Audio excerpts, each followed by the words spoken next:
Welcome back to Genocide, the podcast of all time. So says our critics.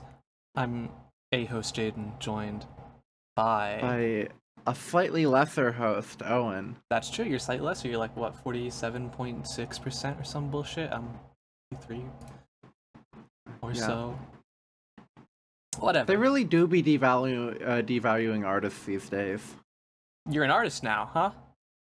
Well, I do the thumbnail art. I get that sort of makes me the artist of SAG, at least. Yeah, you know what? You might have a point on that one, actually. Like, I did the logo and I do all the art. In a way, I so. did the genealogy art. In a way. In a way. But yeah, and yet that was the one I put the most amount of effort into, just doing the background. Well. And so I like, yeah. Honestly, I regret not abstracting it more. Not because I don't think like I regret the amount of work I did. Like I did so much more work on that than any of the others. Yeah. But actually, because I just don't think it looks like the rest of the backgrounds. Because while there is abstraction, the abstraction is far too zoomed in. Yeah, I mean, I think on purpose it doesn't look like any of the other stuff backgrounds. Yeah, it does, but like I think I could have made it a little more. I think it's fine. It's a good one. It's an all-timer. I think. Certainly A1. It is definitely the best episode. I'm not sure if that's true. No, I thought we liked that one. I like it, but I mean, I think there's an unparalleled charm to episode 1. Like, I think we peaked at the start a year ago. Can you believe that? That was like a year and a month ago that we recorded, not posted, but recorded. That's fucked up, isn't it? When did we first post? It wasn't for a while later. June? Like late June. I'll keep that in mind. And that's also when we've got around about when we've got another thing planned. Yeah, a maybe second bonus episode. Yeah. Maybe don't count on it, viewers. Don't count on it. Get too excited, that's far from guaranteed. But it certainly is a thing we've considered a little bit. But enough about the future. Let's talk about the past. Yeah, of December 2025. Oh boy, we did start this in December, didn't we? That's true. I just had my final class of undergraduate yesterday. This is true. And like, so yeah, it's been a hot sec.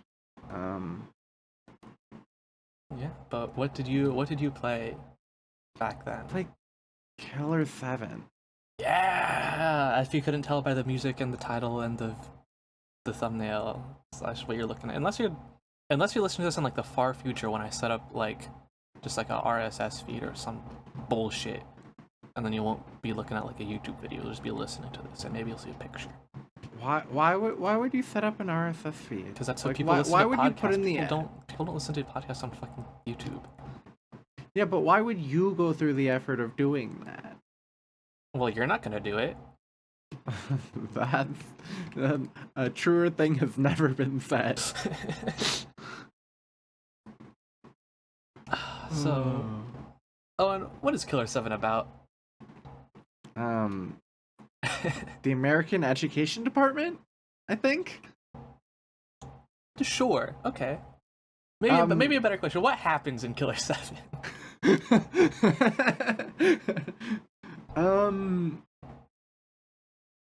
The protagonist hallucinates a lot. That's not like true. A lot. That actually I don't think happens. I think everything he sees is real. It's just a world of the supernatural. He just deeply misinterprets it. No, I don't think he's misinterpreting anything. IMO. No, I'm pretty sure he thinks that the others are like that he's like equal to the others. Elaborate. I think you're confusing our audience any more than is possible. Okay, so let's talk about what the game actually is like. So you've got 7 guys and and another guy. Actually, you have 6 guys, a woman, and another guy. Thank you very much. Okay, sure. 6 guys, a woman, and then another guy. And then some guys in like gimp suits and shit. I think just the one. 3 of them? No? Just one? Well, Okay. I think I don't know if you could try and call Mizaru and Kikuzaru gimp suits. Maybe. Okay, I don't know. I that's don't really remember. They're not as prevalent as Iwazuru. Yeah. But basically, you got 7 killers. Whoa! Some kind of Killer7. Yeah. You got 7 killers, except 6 of them don't exist, and that's the big twist, or don't exist anymore. Except in the like our protagonist's head, or he can manifest them, but I'm pretty sure it's sort of all just in his head. We can argue about that later. Yeah, we can argue about that later. So our 7 killers are, we got Mask to Mask, who's okay. luchador with a grenade. No, that's the guy from Ace Attorney 3. That's the guy from Ace Attorney 3. What the fuck is his name? You're very close. Is it just Mask Smith or so close? Damask Smith, something like that. Mask to Smith. Mask to Smith. Okay. And he's a luchador with a grenade launcher. 2 Probably of them. also 2 grenade launchers. 2 of them. 2 big Almost ones. certainly my least favorite character. Oh, but he's so sick though. Also, Mask is canonically, I believe, all uppercase. Well, I think everything is written in, all the names are just written in uppercase. Oh, okay. You've got fucking Con Smith. That's right.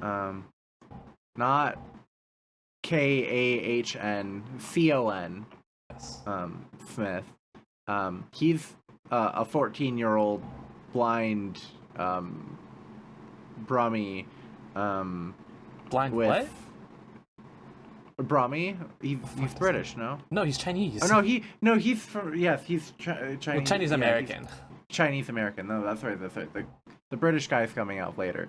Sorry, the Brummy's someone else. Because he's blind and he's got machine guns and he's fast. Not machine guns. He's got like automatic repeating pistols. Classic real thing. Machine pistols. Yeah. I think so. You got Kaede Smith. Yep.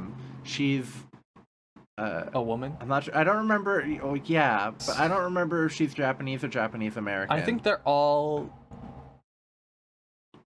like part like other would be like, you know, Japanese American, Chinese American, except for I don't think Kevin is. Coyote. I think Kevin's. Oh yeah, I don't think Kevin and Coyote are. I think they're just from elsewhere, like fully. I mean, frankly, it's not clear. Okay. On the Wikipedia page, while it does say most of them are blank American, Kevin is just British. Who cares about Kevin? And Coyote is just a South American. And Mask is just Mexican. Okay, so no. I don't remember. It doesn't. Frankly, it doesn't matter. It doesn't really you can matter. find it in the stupid book that maybe I'll talk about why. Yeah. Yeah. So, con machine guns. Kaede is a Japanese American woman in a small white dress covered in blood at all times, and she's got a sniper rifle. It's not always white.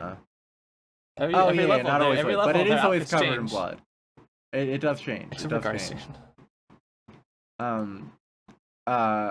Does Kevin's outfit ever change? He just wears pants, black pants. That's I thought, true. like, I don't know. I don't know because I never use Kevin. So, yeah. So Kevin is. So Kevin has the funniest powers of all of them. Most Because of he's them gay. have some sort of like logical powers. Kevin is gay. Would you like to run back what Kaede's power is? Or she can see ghosts, but she's dead, so like that makes sense. Not just that, but yeah. Khan's power is that he's short, I think, right? That's one of them. He also has super speed. He's zoomy, and But yes, also for the puzzles, he's short. He's short. Oh, and he's got good hearing. Oh yeah, that's right. In the fuck-ass level that I hate. Despite the fact that he has headphones on at all times, he's our audiophile. Yeah. Kevin's and math superpowers are grenades. Grenades. He's big. And he can headbutt suplex. bullets. He can. Yeah. He powers up. He gets more masks. He gets Yeah, more yeah, fits. Yeah. Anyway, so you got. In fact, we'll leave Kevin's power till the end. We've got because I think that's really funny. Coyote is South American. I think in the book he's Puerto Rican. I think. That's not even South America. I could be wrong. I don't remember. I can do a lore check. That's literally not the same continent. Yeah, okay. well, there are other much more funny inconsistencies. Yeah.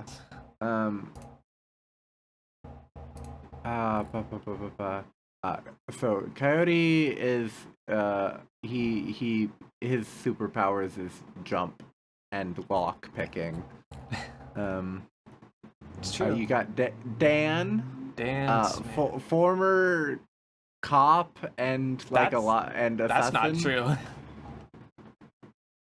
That's literally what his Wikipedia brief says about him. This is not in the video game. Yeah. What so are you a lot talking of the information about? isn't for the video game, but that's what it says right here. That's not even in the book. Where did they get that from? I don't know. But it does say that he's a former cop. Former agent of the Seattle Self-Defense Department when he was doing stuff with Blackburn in Seattle in the immigration shit.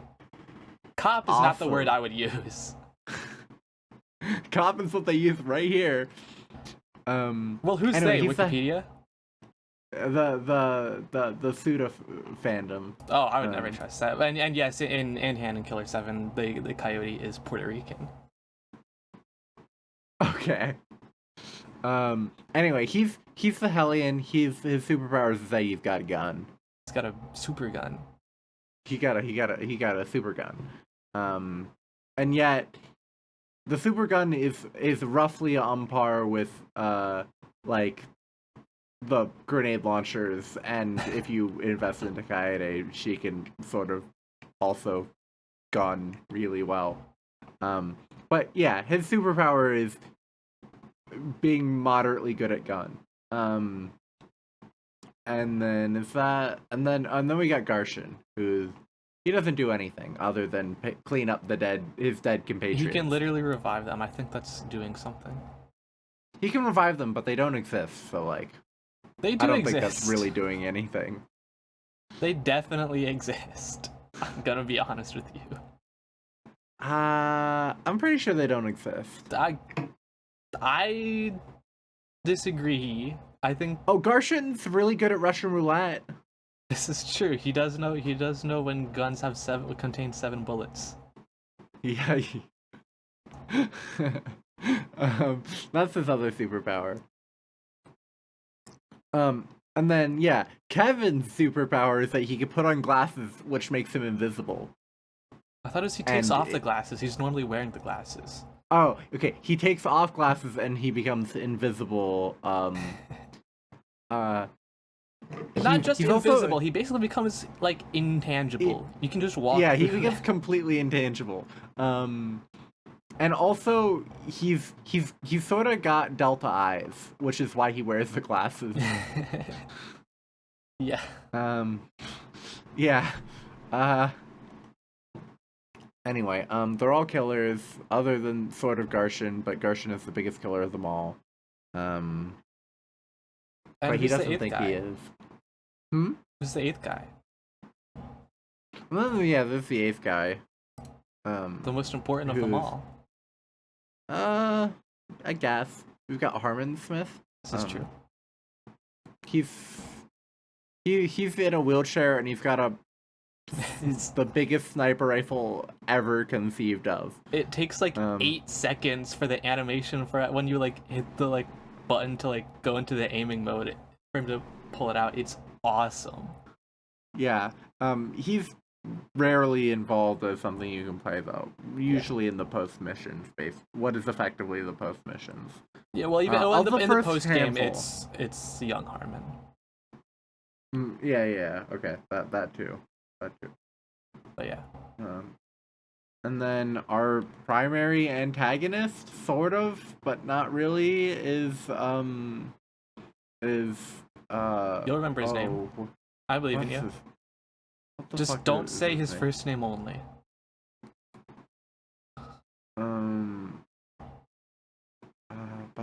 Who the fuck is it? I believe in you. Oh, it's Kunlun. Yeah, right? there you go, Kunlun. Yeah. So he's sort of in an eternal war. Yeah. With Harmon. Wait, am I just forgetting something? Also known as Kunlun is Iwasaru? Did you forget that right at the end of the game? Yeah, I guess. Oh yeah, The yeah. final Okay, smile? no, that's right. I completely forgot. Yes, of course, that right. Yes. Okay. Yeah, well, I mean, Again, that's like kind of like a different Kunlun, but yeah, in like a metaphorical sense. I was sort of very caught up by it being the Department of Education that. The American Department of Education that sort of is the deep state. Not the Department of Education, the Education Ministry. Very different. The Ministry of Education. Yeah, the Ministry of Education is the deep state, and that was deeply distracting to me. Very funny, but deeply distracting. Oh fuck, just got a notification that Lives of Peace on sale again. Do I need to play that and make it a sad game if I like it? I hope not. I don't want to play Lies of P. I would rather just play Bloodborne again. But Life of P is British. Ew. Don't we want Brit? You already played. You liked the one British thing we did. That's true, but like, you know. You like Fail Better. I love Fail Better. Yeah, we but could like, always fail better. We are actually we're kind of feeling bad. We're feeling bad right now. We're feeling worse. Yeah. Anyway, Killer7. It's sick. It has maybe the worst boss fights of any game I've ever played. That can't be true. For 2 reasons. The boss fights own, except for the ones that suck. And also for most that can't of them. be true. There's some of them are really, a couple of them are really funny. You've literally played the ones Elden that Ring. are funny. The ones that are funny are still bad. To be clear, they're just funny. That makes them not bad though. Yes, but they're funny in a way that I think is detrimental to the game to some extent. And the ones that are just bad are just really bad. One of them's literally just scripted. Yeah, it owns. It might be the best fight in the game. I really don't like that one. Okay, the funniest by far, the probably the one I will assert is good, is so there's a. I'm curious as to which one this is. There's a boss fight where it's a test to see who can shoot the highest number of bullets. This is the one you think is good? Time. And you got the kid with the machine pistols. You just go him and hold M1, and that's really funny. It's really funny. You can do it as any other character too, and you basically can't lose. Yeah, you even with I'd was, like, imagine you'd Kaede. struggle to lose as even, like, yeah, with the exception of Kaede, who basically can't play the game half the time. She's really very situational. Yeah. Like, amazingly situational. It's something.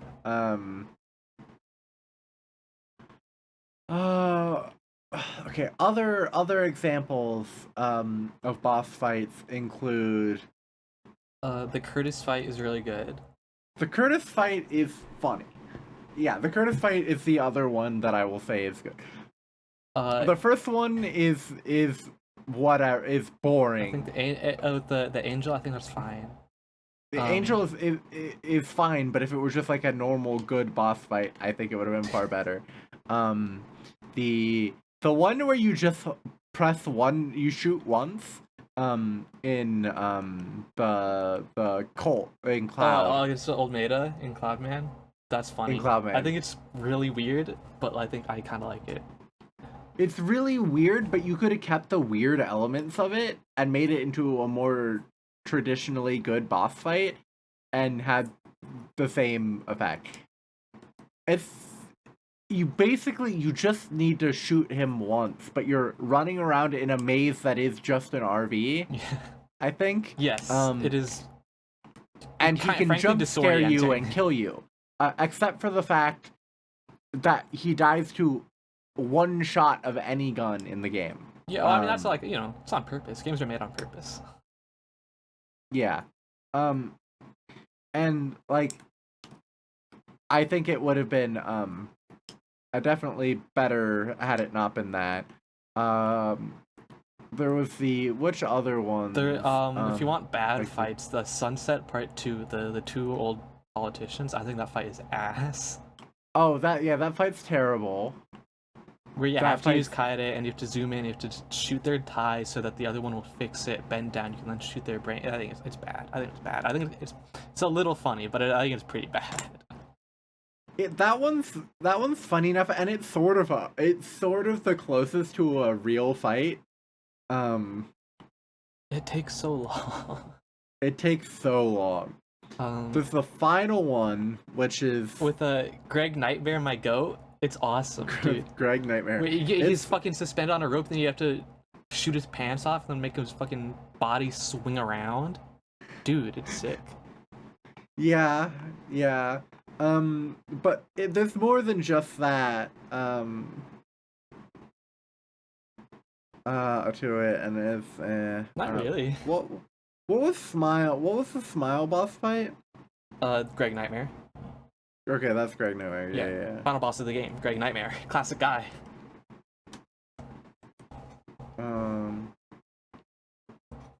There's the two Ayame Blackburn fights.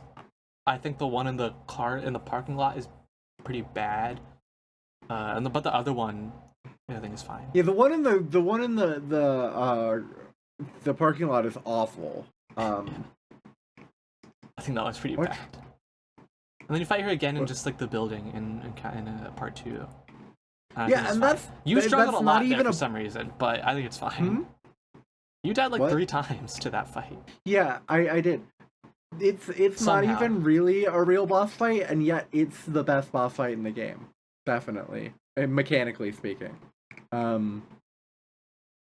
I think you could have kept the spirit of a lot of them and what makes like the characters interesting and the environments and everything, and just given them substantially just better combat mechanics.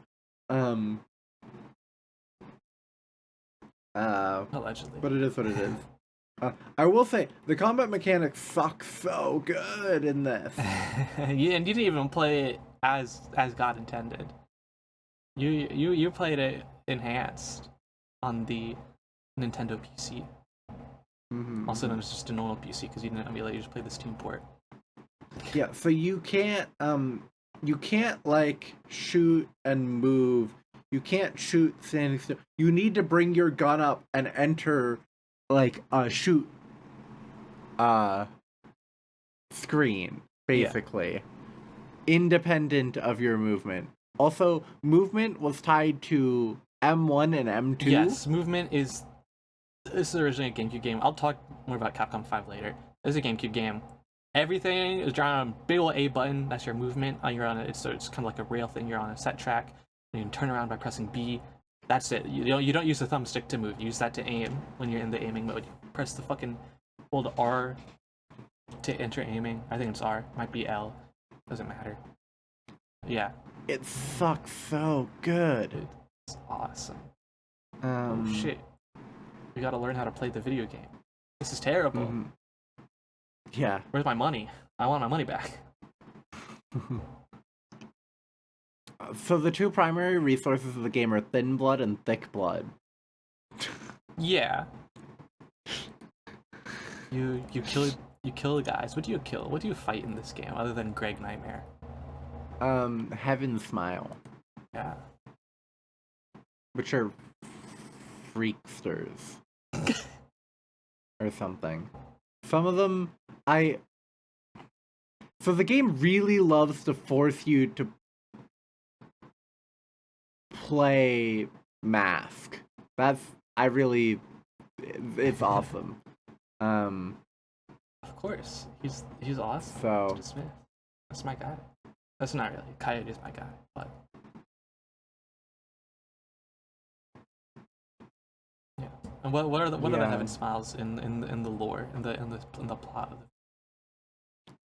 That's a great question. Do you not remember? Invisible.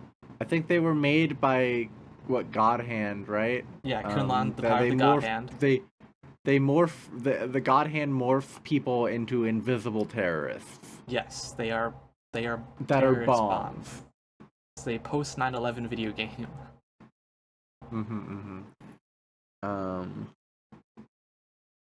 Yeah, and so the Tibetan guy does terrorism. Yes. The 260-year-old Tibetan guy. He's probably older, TBH. That's the number written here. Well, yeah, that's because in like the book, him and Armin were both born in like the fucking 1750. Yeah. Or no, he's a fully grown man in 1750. Yeah, he was born as a grown man, according to the stupid book. Oh, he was born a fully grown man in 1750. Okay, yeah. Okay, yeah. As opposed to Harmon Delta Head. Not Harmon Smith, Harmon Delta Head. But it's stupid. It's dumb.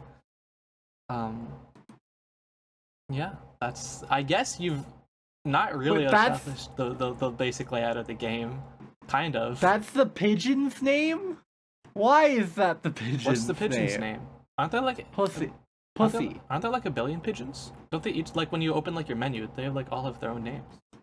Right? Oh yeah, no. You've got Angel, Red Gunners, Bianca, and Pussy. Those are the You get notes pigeons. from this dude Johnny Gagnon, whoever the fuck that is.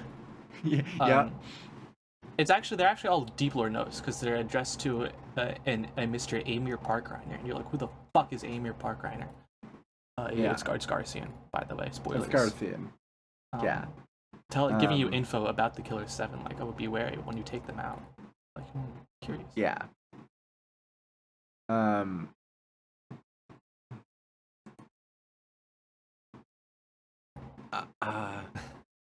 So, the official name of the guy in the screen is Mad. According to this, is Mad Doctor. Yeah, I think that's I think that's also in the manual, which is okay. More manuals are acceptable paratext. Hand in Killer7 is not, because I think it's dumb. Basically, there's a TV in the room that you go into. That's like basically your safe room that appears around. There's a TV in it, and then you put your thin blood, I want to say, into the TV. You put one of them. I don't remember, but it doesn't matter. Yeah, one of them is used for special powers such as turning invisible or jumping. You don't use it for jumping. You only really use it for the weapons and invisibility and speed, I think. Oh, okay. But like Coyote and Coyote, you can just do. I think. No, I ran into an issue where I couldn't do Coyote because I was out of blood. Right. So I think it uses next to none to do those things, but you do need it. So if you just have come out of depositing all your blood, you can't do them, which led to a very funny moment. Like an incredibly funny moment. So other interesting characters, we've got Cass Bloody Sunday, who's a child. It's the child that tells you about the goons that you fight in like the little arena and he's segments. like a terrorist. What? Yeah. What do you mean he's a terrorist? Through the letters, he's born with murderous tendencies and uncanny proficiency with bombs. Really? Yeah, the Killer7 was hired to kill him because That's he was true. terrorism. I guess Garcia did have to kill him at some point. Yeah, because terrorism. Sure. Yeah. We've got the gatekeeper. The goat. Who's like the character I'm most interested in, like the deep lore of, but there's literally nothing. Other than apparently he's a heaven smile, according to the wiki page, which is new information. He is? I have Hannah and Killer7 open. It does not say he's a killer. He's a heaven smile. It says he is a fearsome man, but not a heaven smile. Okay, well the Wikipedia page calls him a heaven smile. Sure. Has him under the heaven smile category, along with Kunlun, heaven smile, and Kenshiro. Yeah, that makes sense. Probably the best character in the whole game is Susie Sumner. Oh, Susie, yeah, that too. She's also British. And she's like a decapitated head in washing machines. Yeah. Who says insane things. Yeah, she also speaks in fucking emoticons, like that bit in Hunter Yeah, Line. like the bit where Kako's going crazy. And she tends to have rings in her mouth. Yeah, she gives you upgrades, and she also like ripped a dude's nuts off and shot him. It's important lore about her. Yeah. She's generally kind of insane. She's awesome. But she's pretty thick. How are you not gonna mention else? Travis? Well, I was leaving Travis for last. I was gonna get to the Korean guy next. Okay. Oh, I can't remember the name of. The guy Yeah, this stupid dude. The dude with the scary mask, who's no relation to Mask. To Smith. Master Smith. Yeah. Yeah, you can give him thick blood, apparently. Thick blood is the currency you give him. For hints. And then the mask gets upset with you or something. Yeah, he calls you a fucking dumbass if you accept the hints, which is really funny because he's right. You really don't need hints in this video game. The game tells you if you open the map, it just tells you what you need for every puzzle. And if you're ever stuck, ooh, that's an alarm. Wow, fucking jackass. Jesus, man. Anyway, if you are ever stuck, chances are it's not because you don't have the information. No information you can get from him would ever get you unstuck if you are stuck. He's Speaking funny. of getting stuck, there are a couple like soft locks, which are kind of funny. Like soft lock. Well, we thought I was in one, but we figured out a way out of it. But while researching it, we did find. Oh yeah, I forgot what they were, but that's right. They were pretty funny. I don't remember quite what they were, but they were pretty funny. Yeah. And then the second best character in the game, we got Christopher Mills. Yeah. No, not probably third best character. He's Scottish American, sure. He is. According to this. According to Hannah and Killer7, born in Seattle, Christopher Mills is 49 years old and of Scotch descent. Yeah. Okay. That doesn't mean he's Scottish American Wikipedia page. That's not what that means.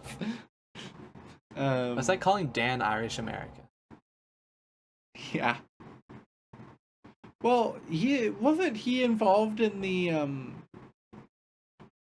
In what, the IRA? What are you gonna say here? No, I was like, no, he's been in Seattle. Never mind. Yeah, Ignore Dan me. is in also. Actually, Dan is from Detroit, according to the stupid book. Or yes, sorry, Detroit. A place where there's a lot of like Irish gang activity. No, Yeah. but if you were, for example, from New York, and were involved in Irish gangs, even though you were only ever American, I would be willing to call you Irish American. Well, he's of Irish descent from Detroit, so who could say, really? Yeah. But yeah. Anyway, and then We got Mills, your Yowie boy. We got Iwazuru. and then we go. Who's racist? Yeah. Do we want to talk about that lot? What lot? Iwazuru? He's awesome. Iwazuru and the other two. And the other two. Well, the other two. Who cares? So Iwazuru is, or his full name, Vincel Dilboris VII Iwazuru Skolf. Iwazuru. He's a dude that shows up. Wait, Iwazuru Skolf? That's what he says. Are you saying Iwazuru is supposed to be some sort of northeastern European name? No, it's obviously the fucking say no evil monkey. No, yeah, but like, wow, that's. Yeah, he's in a red bondage suit. He shows up to give you very funnily worded advice, except for the one level where except for Cloudman, where the antagonist is Andre Almeida, a black man. He's like, I fucking hate Afros, get me the fuck out of here, and then he's not in the level. Yep. It's awesome. Yep. His wife, his ex-wife, Mizaru, important, is Kaede's ghost. She's a ghost. Well, they're all sort of ghosts. Well, yeah, but she's like super a ghost. But yeah, she's like super a ghost, and she's wearing like, she's also in latex. And then there's the other one. There's Kikazaru, who points you to where soul shells are, which are just collectibles you need to pass through the Vinculum Gate, which is where the gatekeeper is, and where you hear the tunes. To get to the boss fights. Yeah. And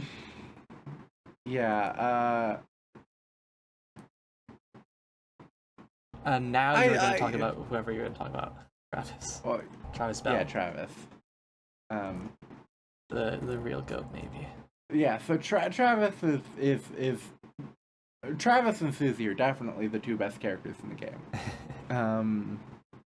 It's not even close. Is there a list of shirt names or shirt texts? I'm sure that you could find one somewhere, but you would just have to look at various pictures. Yeah. Okay, so according to this, you got stuff like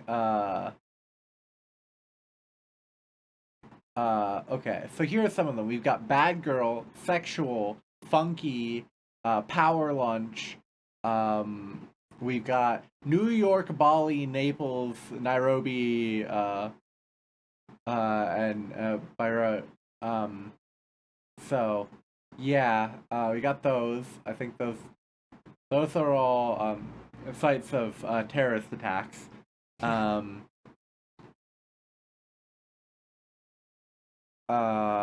Against the U.S. specifically.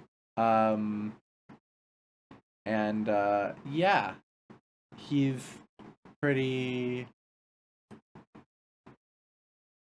He's fine. Yeah, you just find him in places. It's heavily implied that he's like aware of the whole situation. Well, yeah, the first thing he does is call Garcian Garcian Amir. Yeah, like, so, yeah. Basically, he's just this white guy, old white guy that wears tank tops with weird. He's not white. Hair. He is gray. I guess that's fair, but he seems pretty implied to me to be just a very white old man. I don't think he's old though. I think he's like hip with it. Okay. I don't know. I think you might just middle, look like that. middle-aged, slick back hair, white guy. It's definitely the vibe I get. And he was, I think, the first target. Yeah, he's the first guy that they killed. that the Killer7 killed. Yeah. So. Yeah. Okay, maybe he does kind of have a bear resemblance to Jeffrey Epstein, not as much as the actual Epstein character, but oh yeah, should we talk about all the stage antagonists, because it's a stage-based video game. Yeah. You're given new assassination targets. Yeah. If you want to briefly, yeah, we can talk about Epstein later. Yeah. Because we've got first level Angel. You're going out to take out Kunlan. You don't do that. You take out the Angel girl instead. It's just, I don't really know what's up with her, to be honest. Couldn't tell you. Yeah. One of Kunlan's goons. Then there's Sunset, the two-parter, where you're trying to get back the fucking Yakumo or whatever and take out members of the Liberal Party. I can't remember if you're taking out the Liberal Party or the Union Party, because frankly it doesn't matter. Or not the Union Party, the UN Party. Sorry. The two old Japanese goons, as well as Julia Kasugi, right? That's like the shootout fight. I think the old Japanese goons are maybe a little interesting, mostly in the scene with them, Matsuken, and Kunlan, where he's like, fucking kill us, coward, and he does, and then they're back, and he's like, can't do shit, bitch, fuck you. They're like, bollocks, or whatever. That's what happens in this video game. And then we get to the good shit. Cloud Man and Andre Olmeda. The postal worker who ended up with the part of this magic document, started a cult, is being used by the government to assist with their organ harvesting and trafficking situation. He's just a cool guy. He's trying to get killed by the Killer7. Basically thrill seeking, something like that. Yeah. And he has one of the most iconic scenes. Beating off 4 times a day. Andre's cool. Omeda's really cool. I think he's a great character. Cloudman is a great level. I would agree. Yeah. Then Encounter. The finding all the collectibles. Yeah, he has these the bobbleheads. Yeah, finding all the collectibles isn't my favorite activity in the world that I did in this game, but largely speaking. But it's really fun because you just get like 11 out of 12 of them from a gacha machine, and then you go get the last one from somebody else. Yeah. The gacha machine was really funny, but not enjoyable. And you got the golden Olmeda smiles. With that drop the goon coins when you kill him.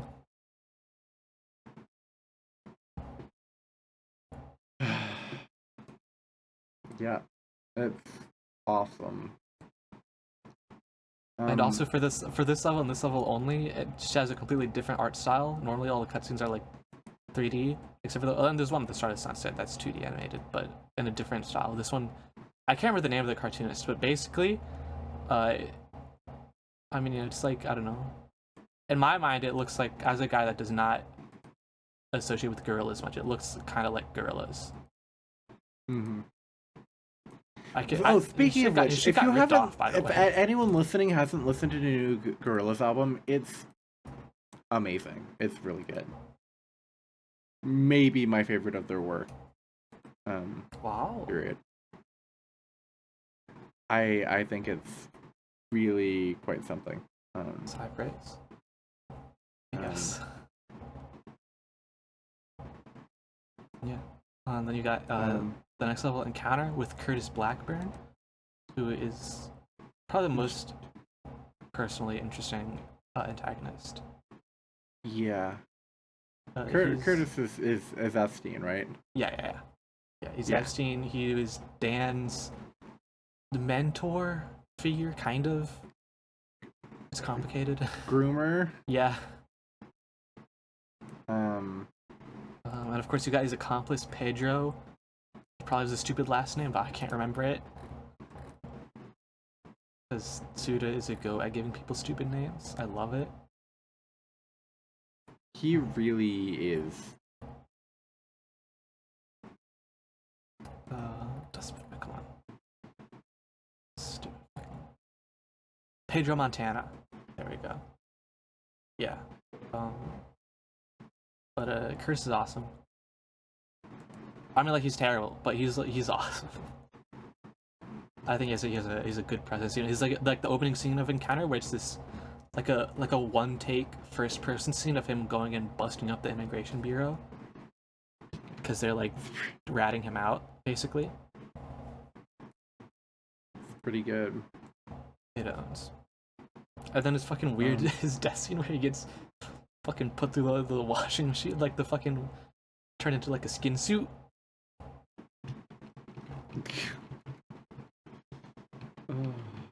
Yeah, there's a lot of good stuff there. The next level, Alter Ego with Trevor Pearl Harbor. Is that I forgot? Is that really his fucking name? That is his name, Trevor Space Pearl Harbor, one word.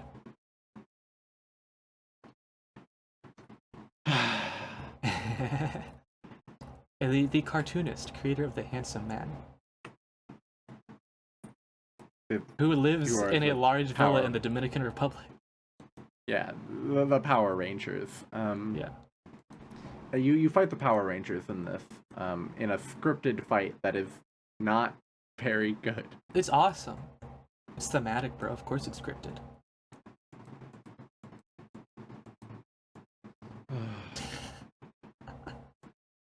And then lastly, there is Smile, which has you go to Coburn Elementary School and also the Union Hotel, where I guess you fight, like, the boss is of course Greg Nightmare, but more importantly, you're going after the Secretary of Education, or the Minister of Education, probably, who you play Russian roulette against, and then he gets owned.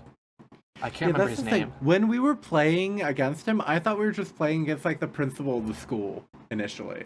No. He's also the he is. He's both, I believe. I think. Oh, he is both. Okay, that's I think crazy. that he's Benjamin Keene, which is his name. Or no. Greg Nightmare is the secretary and principal. I think Benjamin. I don't remember what. Okay, I don't know who the fuck Benjamin Keene is. I'm gonna be honest. He's a guy in the school. He's 69. Nice.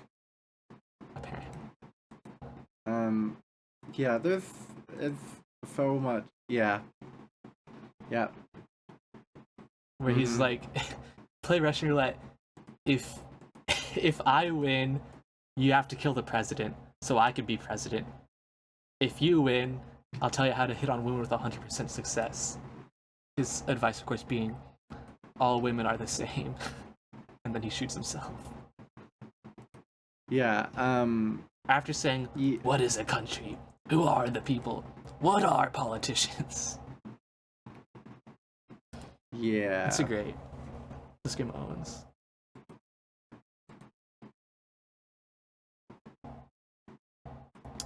Yeah. Do you want to ruminate on that? What are politicians, Owen? That's a great question that this game maybe thinks it explores. I'm not certain.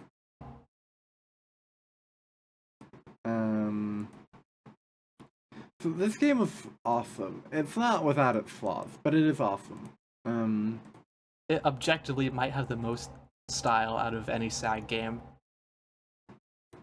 I think that's just true. What other SAG games are even close to in contention? Maybe what we just finished.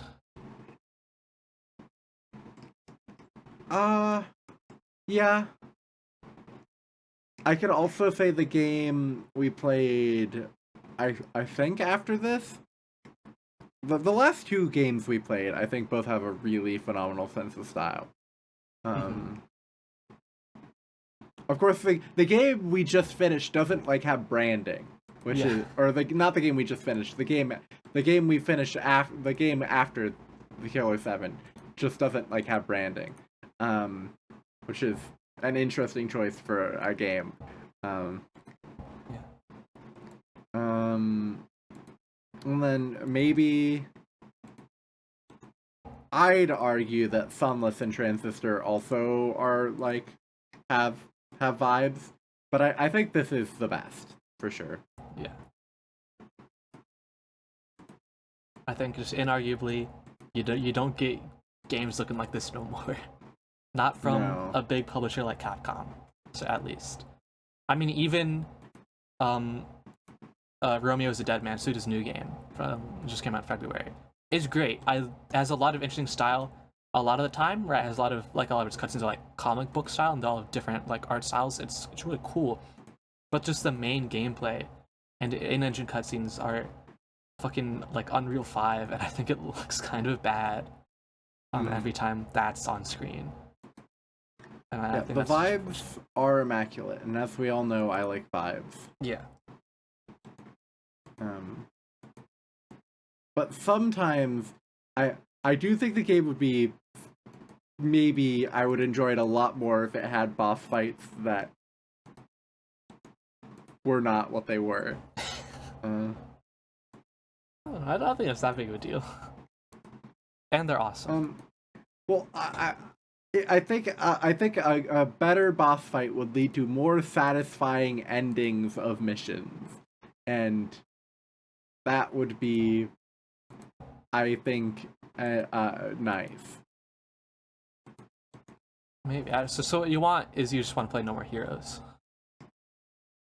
His next No game, More Heroes have style and good boss fights. It is, well, good boss fights might be. I mean, I think they're mostly. I mean, it is mostly boss fights. Like that's the point. You know, you're getting up the assassin rank, so you got to fight the boss. I mean, they're like the normal goon encounters. Well, I'm not saying I want entirely boss fights. There can be infrequent boss fights. They just need to be good.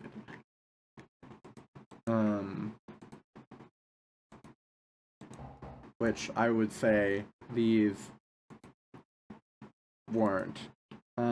Also, I will say, just the fact that it was the Ministry of Education that's been behind all this all along was so distracting. Why? How so? Because that's just, this game was saying some pretty real shit about terrorism and politicians and stuff. And then we go, actually, and it's all the Department of Education's fault. Which is, as some principal is, like, almost the primary the ultimate antagonist, right? Like, it was just slightly distracting, is all. I guess, maybe.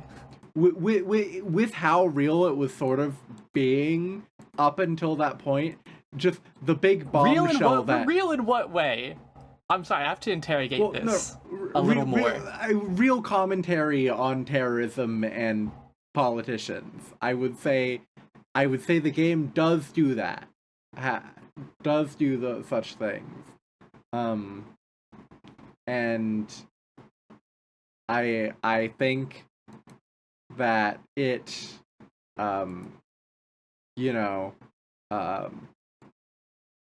this as the outcome for such is sort of a little bit strange, basically, if that makes any sense. A bit. I think, like, I can see it, but I also think more what it's doing is thinking about, I mean, for one, having played now some of his early works, it's definitely revisiting his earlier ideas about, like, stuff like the shelter program with Garcian, which is basically just his thoughts about the way that, like, the Suda that is being him. Suda is him. He's a dog. He's him. Suda 51, Suda Goichi, the writer director of this game and many others. I actually don't know if he's legally the director. That might be Shinji Mikami. I think Shinji Mikami was legally a producer on all the Capcom 5 stuff. I can get a lore check, but it doesn't. Suda was director. Who the fuck was Mikami's legal role, other than a writer? I don't know. Doesn't matter. On the way that, like, you know, the way that I don't know how to explain it without sounding like a fucking nut, but you know, the wait, let me compose myself. Like, the way education systems from like the state level downwards, ensemble do condition people to think in ways that they find, you know, I guess beneficial for the way their society and institutions are set up. At the height of, you know, liberal democracy, truly the end of history. You know what I'm saying? Okay. Because that's sort of I think it's not. I mean, because it's not as big a focus here. I don't think it's done as well as it is in like Silver Case, where that's kind of like the big focus. I think this game is more efficient when it's broader commentary on, you know, the interplay between Japan and the U.S. And that's sort of, I think, what a lot of that, to me, that's what this game is about. Well, yeah, exactly. It's that, but then the conclusion being about the education department was not even bad, just moderately distracting. Sure. Sort of. To me, I just don't think it's that big of a leap from what else the game had already been doing. With it, that's fair. I just found it. I don't know. I just, for some reason, found it slightly distracting in the end. Yeah, that's right. I think you can give a very uncharitable read to that kind of thing if you wanted to, right? And I'm not trying to at all. No. Yeah. I just found it moderately distracting. Is all I'm gonna say on the subject. It was just a bit. It was just a bit distracting, which is fine. It just slightly, yeah. I don't know. It was a little. That's fair. Little, I suppose. Little weird in that regard. And just it made it slightly harder for me to focus on the other things that were going on at the end of the game. But yeah. Anyway. It was pretty good. The conclusion was good. Like, the actual end was good, although I think it would have been better if Harmon and Kunlun, if they had actually just stayed dead. Like, permanently, or until the final scene? Within the 100 years later, whatever. Yeah, until the final scene.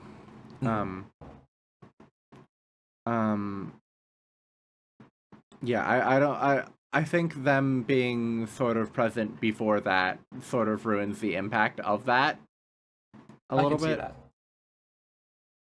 I think for me it works. Just to show that they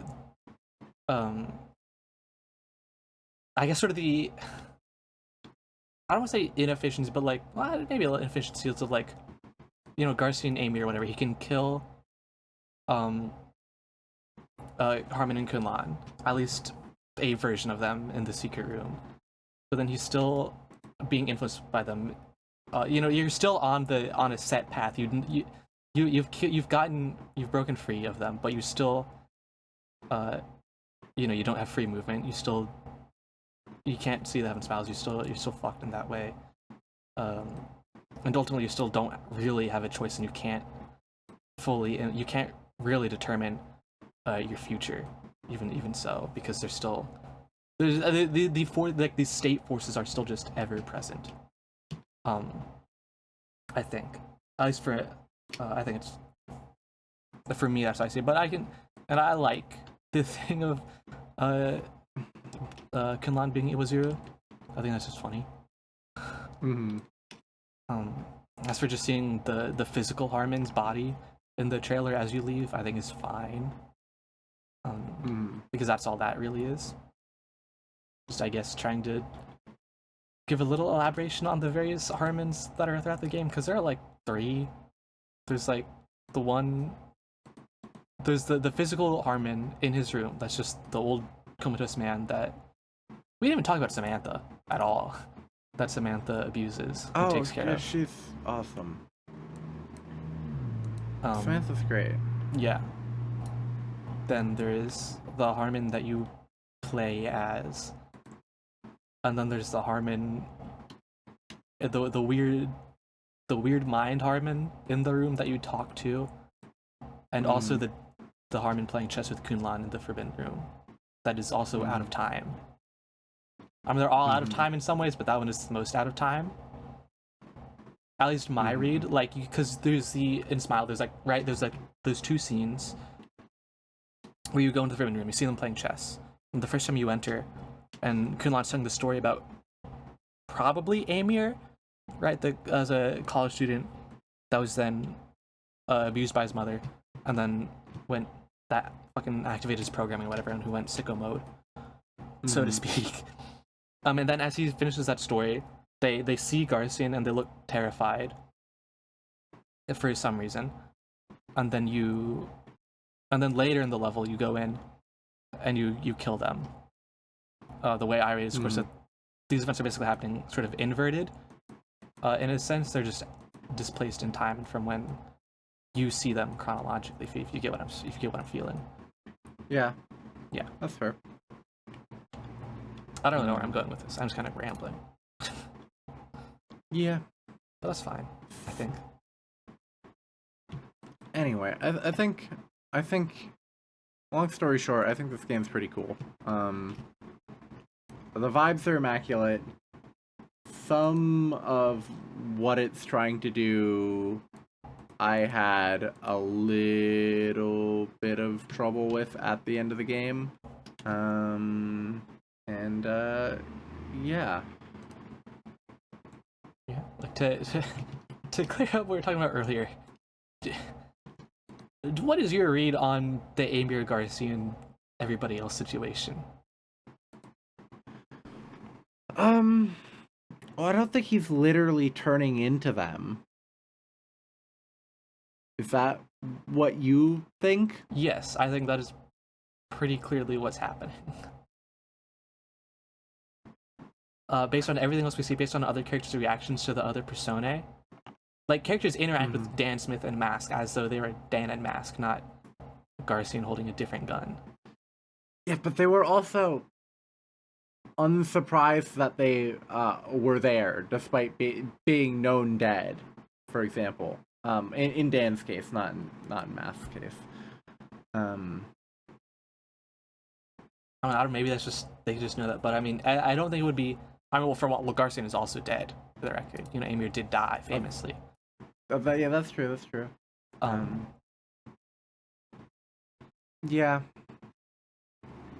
I don't know, I think it's pretty clear that, like, I mean, like, obviously, yes, he's on some level, I don't want to say hallucinating, but, like, he's just at a different level of control than he thinks he is, I think is the way I would maybe put it. But it's very real, the whatever the stupid term is, the multifoliate personality syndrome or whatever. Yeah, I'm not convinced that he's literally physically transforming in some way. I think, I don't know.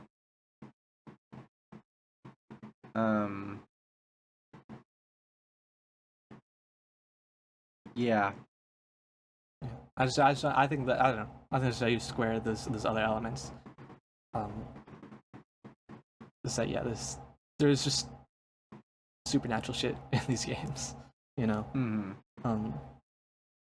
And that also goes into the stuff with Harmon as, frankly, arguably the villain of the video game. Yeah. Definitely. And also, you know, into the whole racial politics of the game, right? We have all these um other like multiracial cast, and the only like American is that old man Harmon Smith in charge of them, and then you get the very, I'll say, pretty charged scenes. Dan's pretty.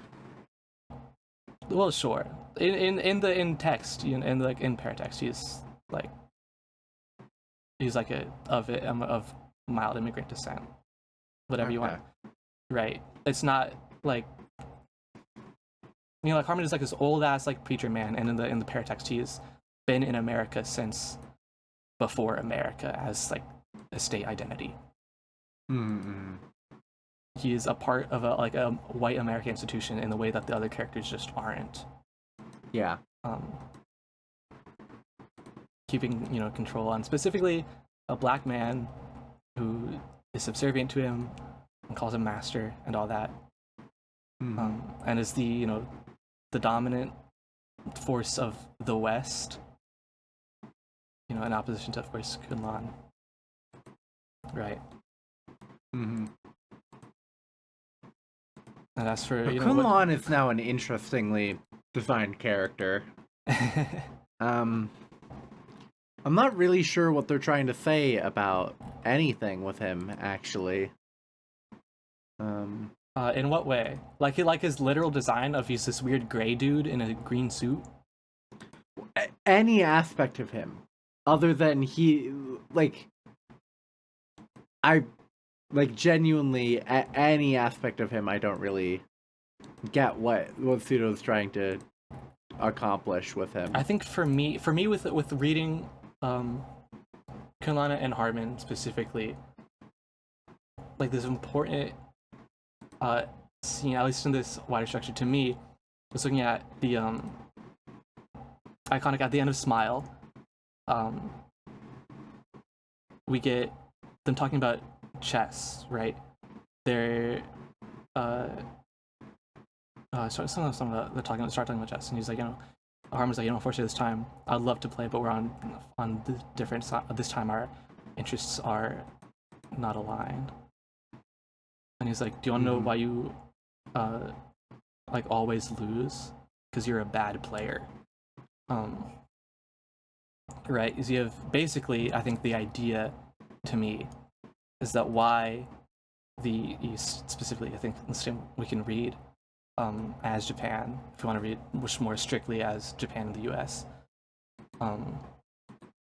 right? It's just the game was basically rigged from the start. They just cannot play at the same level against the same Western rules that were set up by the US to screw them over.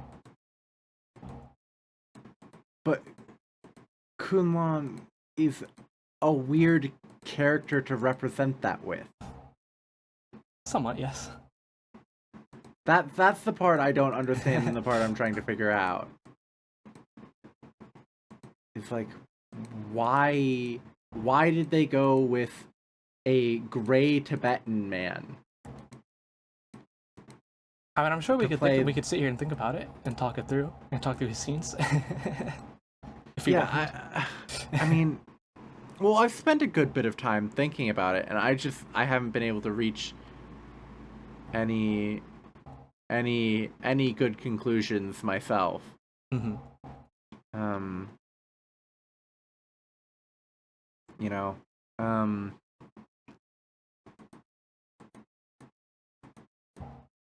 Like, I don't. Do you have any idea why they chose? Well, I mean, for one, I'm with the specific Tibetan part. I think is just to emphasize the religious nature, sort of opposing here, because I think with Harmon's, to me, I don't know if this is necessarily sort of like a preacher caller. I think that's with Harmon. And so we get Kunlan is sort of a Tibetan, more Buddhist kind of figure. Even though he's in the deep lore, he's a Buddhist demon. He's Mara. Okay. Which is a fascinating part if I knew more about Buddhism, but I don't. So that's just kind of a thing in the stupid book that is true. There's also the stuff with Zoroastrianism that Suda just likes. Like, so this is not possible to know from just the video game Killer7. But do you remember that scene in Alter Ego, the Dominican Republic level, where there's that little fucking kid it's an animated cutscene. There's that little kid who just says some weird shit and then like vanishes. He has like two faces. Yeah, I think so. So that's a I don't little remember much tie-in about it. to, as I understand, I've not played Moonlight Syndrome. It's a tie-in to Moonlight Syndrome, which is Suda's sort of first game he had full creative control over. He'd also worked on Twilight Syndrome beforehand, but that was kind of an inherited project. Don't worry about it. I haven't played it. Moonlight Syndrome has yet to receive a playable translation. I just haven't played it in Japanese yet either. You know, like Twilight Syndrome Murder Case from Danganronpa 2. Yeah.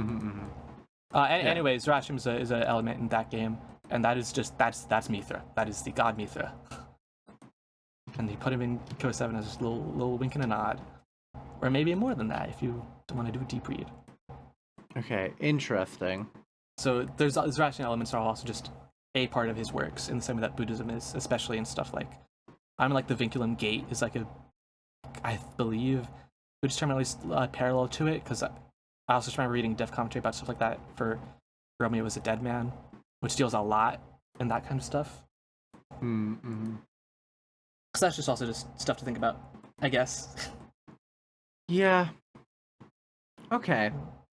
Interesting. It still comes across as slightly a weird choice to me. Yeah. But. And I mean, it was also interesting. I guess sort of if you could theoretically position Kunlan as like, if you want to do like a Western Order chaos versus like chaos dynamic, you could do that. But Kunlan is also the one insisting that the world won't change. Right? At the end of the game, all it does is turn. So that's an interesting little facet there. What you want to read into that, do what you will. Yeah. Okay. There's stuff to chew on. This game, if you want to chew on stuff, there's a lot of meat here. Yeah. Interesting.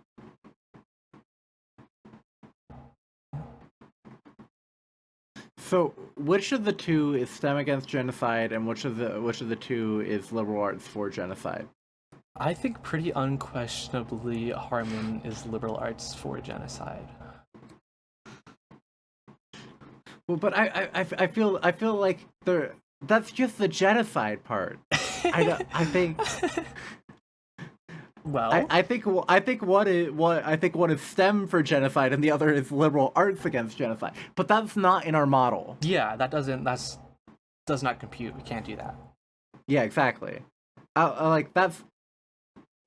Like you agree on that point, right? Like, if we need to put a liberal arts versus STEM, like it's very distinctly the other way. Mm-hmm. I don't know. Kunlan might be STEM. He's fucking with modern technology of 2005. You know, the PDA, which you did not know. You did not know what a PDA was. I have to bring this up because it was really funny. You're like, what? At the end of Smile, and he's like, you know, the scene that's mirrored later with the world won't change. The world shrunk into the size you can fit in the palm of your hand, just like a PDA. You're like, what the public display of affection? What the fuck? And I'm like, do you not know what a PDA is? Apparently you did not. Yeah, no, it like I did not process it.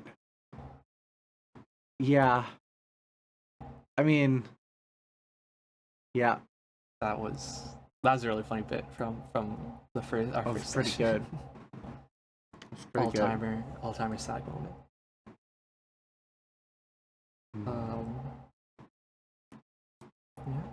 Yeah. I can't believe you would kill Japan. You would do a genocide against Japan. I ignore that I also did that in my playthrough. It only made sense in the context of that situation. Yeah. And us being who we were. Like, of course I'm gonna kill Matsuken. I hate fuck that guy. I hate that guy. Piece of shit. And again, it can only do so. Either way, it doesn't matter in terms of the, grander ideology of war. Doesn't matter. Mm-hmm. At best, it might matter for Garcia and Amir as a person, but who's to say? I think I don't have to keep going back to Suda's other stuff. I think this game is an interesting evolution of kill the past as an idea. It's basically like literally killing it in a sense of like, in Silvercase, sort of the resolution of those ideas is individual physical violence, literally killing what the fuck, Nezu or whatever, the fucking goon guy in the radio tower, and that's that.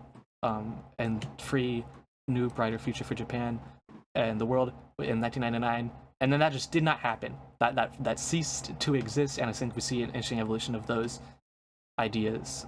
Can you kill your past, etc., in Killer7, and especially in 25th Ward, as like a proper in-universe sequel to Silvercase and Flower, Sun, and Rain, not just spiritually. Hey, we have Adam McAllister here though in the hotel. That's fun. Sorry, I just have to bring this up because I think ever since I first played, if we talk about history of these games, this is it's not an old game to me. I played this last June or July, I think June, when the Professor Bopper Video Game Club did it for the Game of the Month, and it fucking blew my shit away. And since then I've gone into play, all of the previous Kill the Past Suda stuff. Played ROMEO when it came out. I've not gotten to No More Heroes 3 or Travis Strikes Again, for the record. I will, but I want to get through I need to get through the flop era first. If you want to talk Travis? Yeah. Suda, Travis Strikes Again. Yeah, Travis Touchdown, classic guy. Yeah. So Suda likes revisiting names. Yeah. So like Ayame, Ayame Blackburn, the girl with the gun that Curtis screamed. Ayame is a very important kind of archetype in Silvercase and 25th Ward. I mean, she's also like, there's like an Ayame, but it's more of a broader idea as sort of like the counterpart to Kamui Uehara. It's a very important name and concept that you also, revisit here. Of course, Garcian is a Kamui in a sense, if you want to think about what what that means in the grander scope of the series, which is not what we're here to do because we haven't played those. But like Sumio as a name, we get Sumio from Moonlight Syndrome, Sumio in Sumio Kodai in Silvercase, Sumio Mondo in Flower, Sun, Rain. Mondo, we got Sumio Mondo, Flower, Sun, Rain. We got Mondo Zappa in Killer is Dead. Mondo Zappa is a hell of a name. Yeah, Killer is Dead itself was originally the name of a short story about it was about some fucking guy from No More Heroes, I believe. One of those goon guys. I think it might have been Destroy Man or Bad Man. I think it was Bad Man. That was reviews for the video game Killer is Dead, etc., etc. You get the idea, right? He just likes, if he likes the name, he'll come back to it.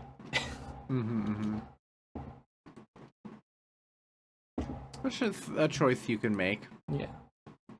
Not one that I love, but when you have names this fucking distinct. Travis Bell, minor character, versus Travis Touchdown, the video game character, the character that you are known for now, right?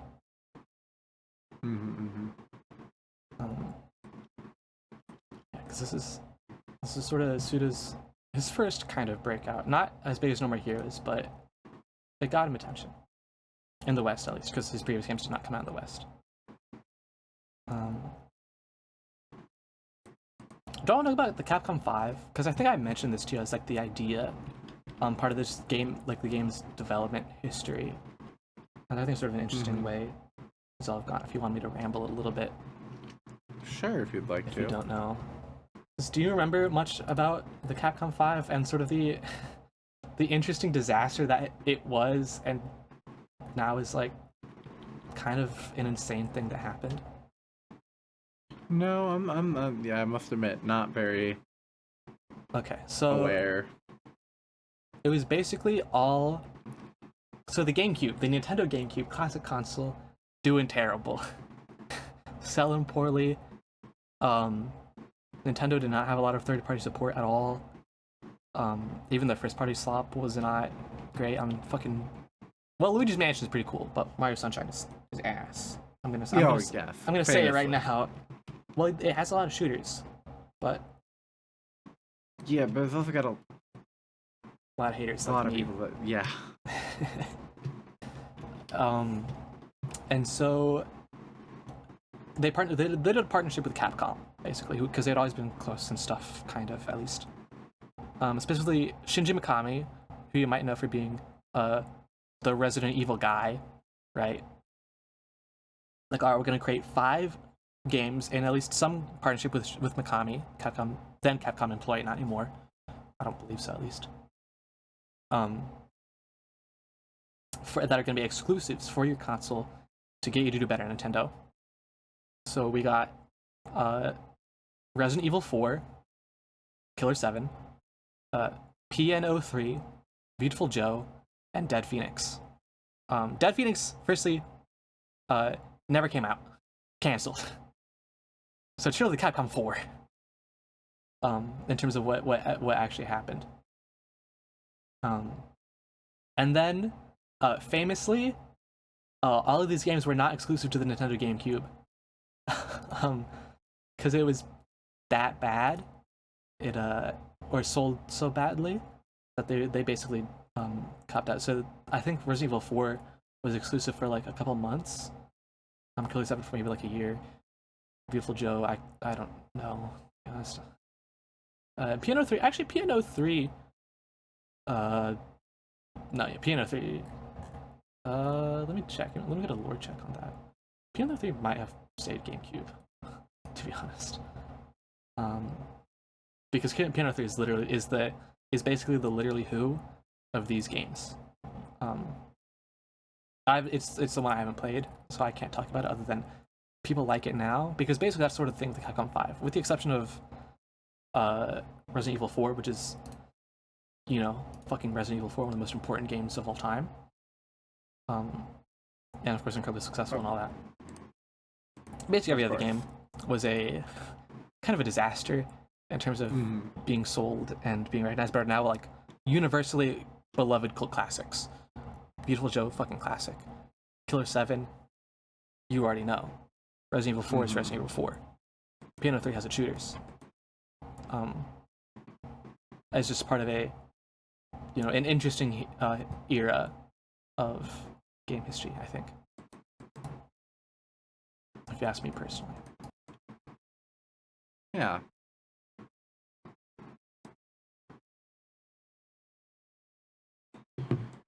Okay. Man. That was a lot about that. Do we have other topics we can circle around to? Yeah, well, we spent, how far are we into this episode? We're an hour and 20 minutes in. I think we should probably start moving along towards our other segments. We spent a talking about time focused on. I mean, that makes sense because there's a lot to talk about. And there's a lot we could. There's a lot to talk about, and it's really good. And there's a lot more we could talk about. But I think it'd be better served if we did. Let's talk about 100 Lines because we have. Yeah, let's talk about 100 Lines. The game that is almost a year old in 2 days. Maybe 2 days of recording, depending on how long you get the thumbnail out. Maybe it'll be a year old when this goes live. Who knows? Oh, well, the thumbnail's done. Oh, okay, never mind. I guess I could schedule it, but I don't really care. I just kind of pump these out usually the day of. I mean, if you wanna see it, I got here. Oh shit, that's smooth. It's either this or we can just have it like that. But I think that's good. I think that's good. I like that.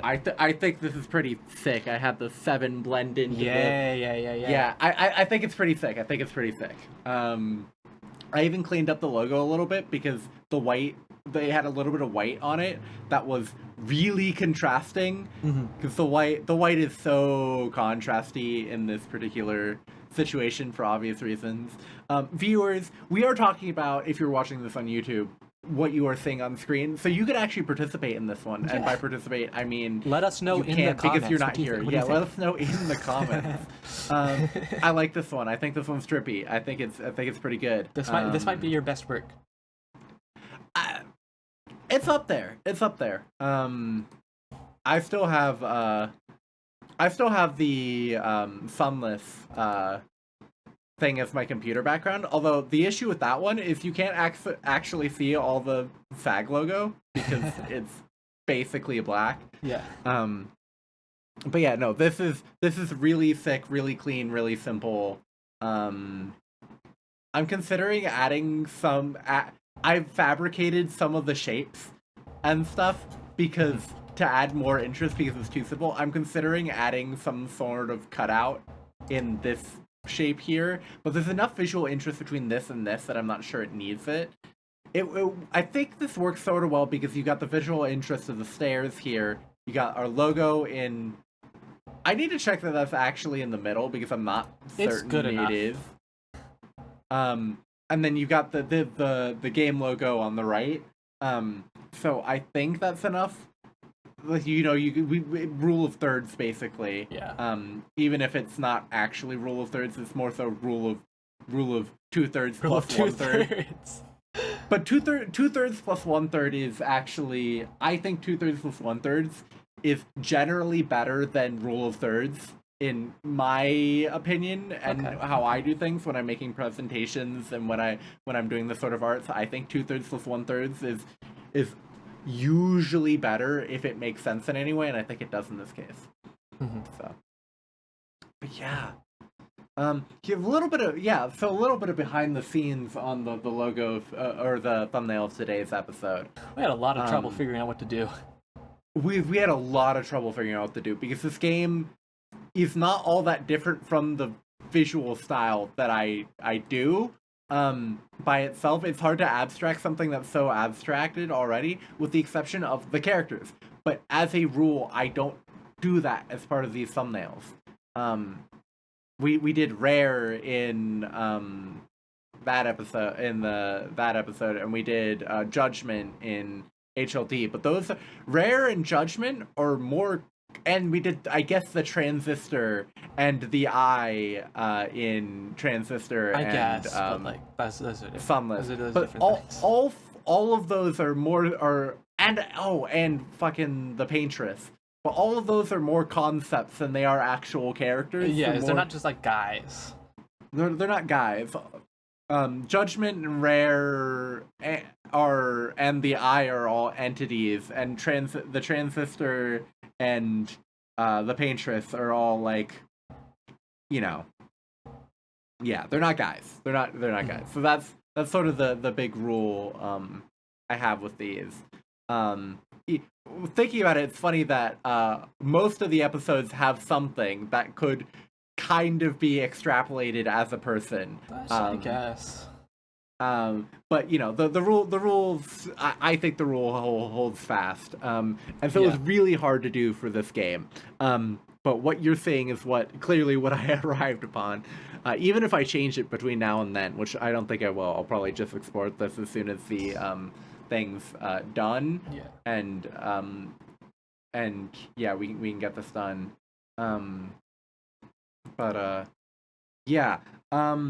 So that's a little bit of the background of how I go about doing this stuff. Oh my god, when did you send that? You sent that 40 minutes ago and I didn't see it until just now. I was talking about Travis, and it does kind of look like Epstein. Yeah, I didn't realize you sent me an image comparing Travis and Epstein. Awesome. I didn't make it for the record. I wouldn't say it's an image comparing Travis and Epstein. It's an image of Travis in the car with Epstein, like, looking at it through the window. Yeah. Oh, good stuff. Oh boy, what Well, since this game is all style and vibes, let's talk about style and vibes in 100 Line. Okay. Something that I think is really inconsistent throughout the game, and really inconsistent throughout rounds. This is really true. Inconsistent.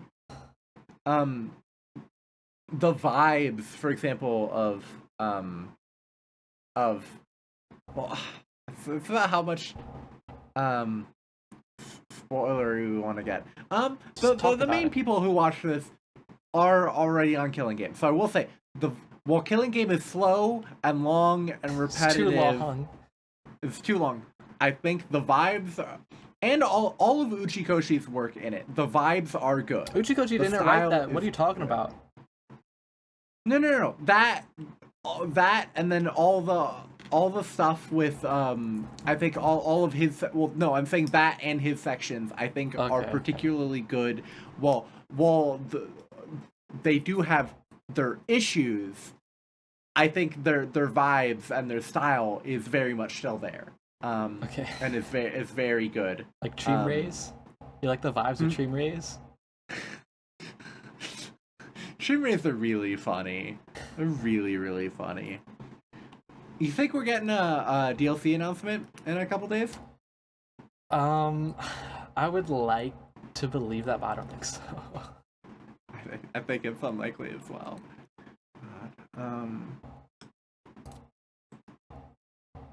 I will say, the first ending, the vibes and style of the final fight of first scenario, peak and the credit rolls, that's great. They're calling it Peem. They're calling it the sag moment of 100 Line. I have a new concept.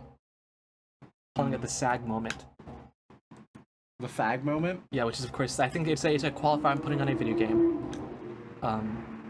Now or retroactively, at least for when I think of stuff and when I think of game suggestions, a moment in which case sort of it shifts from being a game I'm playing, or even just a very very good one, to just like, you know, a sad game, like this shit rocks in just a different way. Like for 100 Line, I think it would be the end of first scenario. Something like Killer7 for me. I think the vibe shift occurs at the end of Sunset Part 2, like that scene with the missile launch. Yeah. And then, because I don't think it can just be a single moment, but I think more importantly it's sort of a fundamental shift in momentum. Yeah.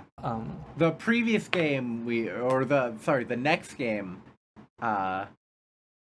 we played definitely had that. Well, both of the next two games. Sorry, I was more so talking about the game we just finished. But it has considerably so. But I think both of them do very, very, very dramatically. And I'm sure we'll have a good amount to talk about for the next two in terms of the game itself. And then I'd probably guess after that, probably not a lot to talk about in terms of the game. Stuff for like I think the only game that I can. But we haven't played that one yet. And finally, more examples like Fire Emblem, end of Gen 1, pretty clearly. I don't know if I can say for Castlevania. I think Castlevania might just be so mechanics focused in just a different way. Yeah, agreed. But I just think it's fine. I think still it owns. In terms of I don't think the game itself did it, but I think we had a sag moment in Termina. I think when you blew yourself up, and then again when you fell in the pit trap, holy shit, it changed things. Oh my god, that was so terrible. Well, blowing yourself up, that was awesome. That was awesome. The pit was terrible. Falling in the pit was terrible, but I think those were both sort of sag moments in the greatest way possible. Yeah, I think with Elden Ring, not something designed by the game at all, but the going to Mimic Tier immediately. I was that, but I was just thinking, what the fuck is the name of the boss? This spirit, guardian spirit. What the fuck is it called? Yeah, spirit. Yeah, Is that what it is? Is that just called? Yeah, guardian spirit. Okay, yeah, doing or ancestral guardian spirit. Ancestral spirit or whatever. Doing that hitless, and then into glitchy fucking knock Stella, whatever, whichever one it is. Yeah. And make tier. That's all peak. Whereas some of our other games, our lower tier games, I think did not have that. Well, okay, so Clear Obscure might have a sag moment in which I got mad. Yeah. Sunless Sea didn't have a sag moment, but we only played like 2 hours of that. I think it could. It's a game I think I would be interested in revisiting potentially, at least on my own time. Okay. But I don't know. Yeah. Because definitely I've had some sag moments in it, but we didn't get to those because we played so little bit. It was Monkey Island getting a sampler of the game. Monkey Island. I'm so sorry. I feel bad for Monkey Island. Okay, Monkey Island. Sort of. I think what was best about it when we came out. I was about to say it didn't really have any, but it might actually. In sort of the reaction images made. Oh my god! Right? Yeah. With the manatee and Ghost fumbled and that stuff. Thinking back on that, those are sag moments. Those really are sag moments. They're not like. They're not really the game succeeding at. Well, I think the game's being funny in both those moments. Actually, I think the game is succeeding at being funny on its own merits. But I'd say, yeah, I don't know. It's that one's interesting. Fucking what else have we? Hyperlight Drifter had none. Because we blinked and it was over. Did that in 2 sessions. We don't remember anything about it. I remember the frog guy, the Frog King boss. The Frog King boss is sick. Yeah. I don't know why that's the one boss that sticks with. Probably because it's my first one. That we did. I think it was, right? No. Fuck. You didn't do the Frog King boss first. You did the Frog King boss. You did Bird last in terms of the 3, which means I think you did the Emerald Cat Samurai first. Sure. I don't even remember that. Exactly. Yeah. Exactly. Yeah.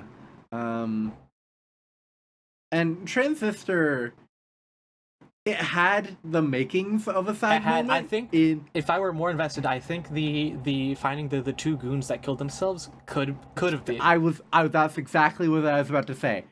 Finding the sword calling them coward. I'm like, we're close. We're almost here. Yeah. Like that is definitely the game's strongest moment, and the moment I look back most fondly on in terms of you playing it, in terms of me playing it by myself when I originally loved it. That moment is so good.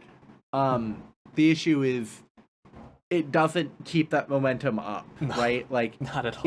It has a sag moment. It has the makings of a sag moment, but if it could then do that tonal shift and then make something of it, then it'd be a true sag moment. But it doesn't. All it has is the moment. Yeah, and that moment is one of the best narrative moments of any of the games we have played. But it sits in such isolation that, what the fuck ever, right? Clair Obscur was fucking Clair Obscur. It could, if they remembered how to write Act 1 or at the end of Act 1 or at the end of Act 1 2 or at the end of Act 2, could have been, but they forgot how. They didn't forget how, they never knew how. Well, that's not true. The opening is really good, so I guess they forgot how after 30 minutes. They forgot how to write. And I thought, I was so excited by the moment where we switched to Mael, but like original Mael. Alicia or whatever. Alicia for the first time, and she can't speak and whatever, and she's all burnt. I thought, like, I was so excited by that moment, and it was so cool, and then the rest of the game just kind of sucked. Yeah. Yeah. So, that's all the games we played, right? Yeah. And so like I've got like that I've got a roadmap in my mind on what I'm thinking, and I'm like, all right, moment. There's one, your punishment I'm not quite sure about, but I think no, that never mind. I know exactly what it is. It's a little late, but I think I know exactly what it is. Yeah. So the game we're going to play next, not the game that the video is going to be next up. In 3 more episodes. Yeah, in 3 more episodes. Because that's what our backlog is looking like. It's such a self-made experience that I can't say if there's going to be any sag moments. There could be. I can think of things that could happen that would be sag moments. But who knows what the fuck you're gonna do, right? It's such a self-made little experience that I think I genuinely could not ever say. So. Yeah. Yeah. That's just an idea that I thought of and had to do it, and I thought I might as well bring it up. Yeah, no, I think that's a really good thought. Really interesting. For once in my life. Oh my god. We're talking about Underline? Yeah, we were. I don't know. Fun fact. Yeah, but how do you feel about Masafumi Takada in a different context that's not Kazutaka Kodaka's work? Because famously, Takada used to be Suda's guy. He was with him all the way, and then he dumped him for Kodaka. I mean, the music is phenomenal in both. I think he's just he knows what he's doing. He's good. And also his Takada's own Boitoi Jun Fukuda on guitar and other miscellaneous sound effects. It's like, damn, they've just been doing this shit for a billion years. I was like, damn, yeah. That is interesting, because I do think they're very, like, you can tell it's him, but I think it manifests very differently. Yeah, I'd say so. It's sick. Yeah. No Claire de Lune, though. Thank fuck. I would have been so upset. It would have ruined the... Okay, but when Takada does use Claire de Lune in Flower, Sun, and Rain, it's so awesome, dude. Flower, Sun, and Rain is so awesome. If it wasn't a sequel and also we didn't already do this Suda game, it would be such a great SAG game. Maybe. But, at any rate. Hey, I'm considering having you play a sequel. Well, I mean... Like, to some... Like, a sequel that would be a necessary... Because, like, we did Funger... Well, I mean, like we did Funger 2, of course. And I did end up playing Funger 1 I mean, later, a more direct sequel. Okay. I mean, we can, of course. But my thing... For me, personally, I would want... to, like, that's my big dilemma with, of course... Classically, my number 1 game, Chrono Cross. Love it. Would love for you to play it. But that would require you to play... I think you would have to play Chrono Trigger. Because I think Chrono Cross is so much about... I think I don't mind saying this, even on the podcast. I'm really... You know, we've talked a lot about having you play a Western CRPG. Because, you know, that is... In terms of narrative games, that is the thing for me. And we haven't done it. You can just do it. It's nothing stopping you. So, but the one I'm considering suggesting you play is... we've talked about Dragon Age Origins. We've talked about Neverwinter Nights 2, which is a sequel, but not a direct sequel. Etc., etc. But I realized I hadn't yet considered just having you play the one people don't like, Dragon Age 2. Age 2. That'd be funny. It'd be really funny. Dragon Age 2. I'm a huge Dragon Age 2 defender. You can only defend it so hard because it does unequivocally suck. in so many ways because it was made in like 2 months or whatever. Like genuinely insane. Yeah. It like unequivocally sucks. But as opposed to most people, I'm like, okay, they may have the same the map may be the same warehouse like 12 times throughout the game. With different bits of it sectioned on and off. But I look at that and go, but that one warehouse is awesome, actually. This is one of the really best. good warehouse, though. This is one of the best designed, CRPG, environments I've ever, small enclosed environments I've ever seen. It's so good. It's so good. And it has the, ultimate, two maybe even ultimate sag moments, but one particularly ultimate sag moment. It's so good, but people hate it. People hate this game because it is bad. Because it is bad. Actually, I don't know. So one of the people, somebody I follow, is a defender of Dragon Age 2. Perfect. Good. They're right. They're right. Because Dragon Age 2, I might have to make you play Dragon Age 2 because I remember many before SAG was even a ring a glimmer of in our eye. You did try and get me to play. I think Inquisition. I think that would make sense. Inquisition, because Inquisition is just a good game. Yeah, I don't think I actually got anything because I think it just didn't want to run on my old laptop. Oh, you tried? Yeah, we did it on straight.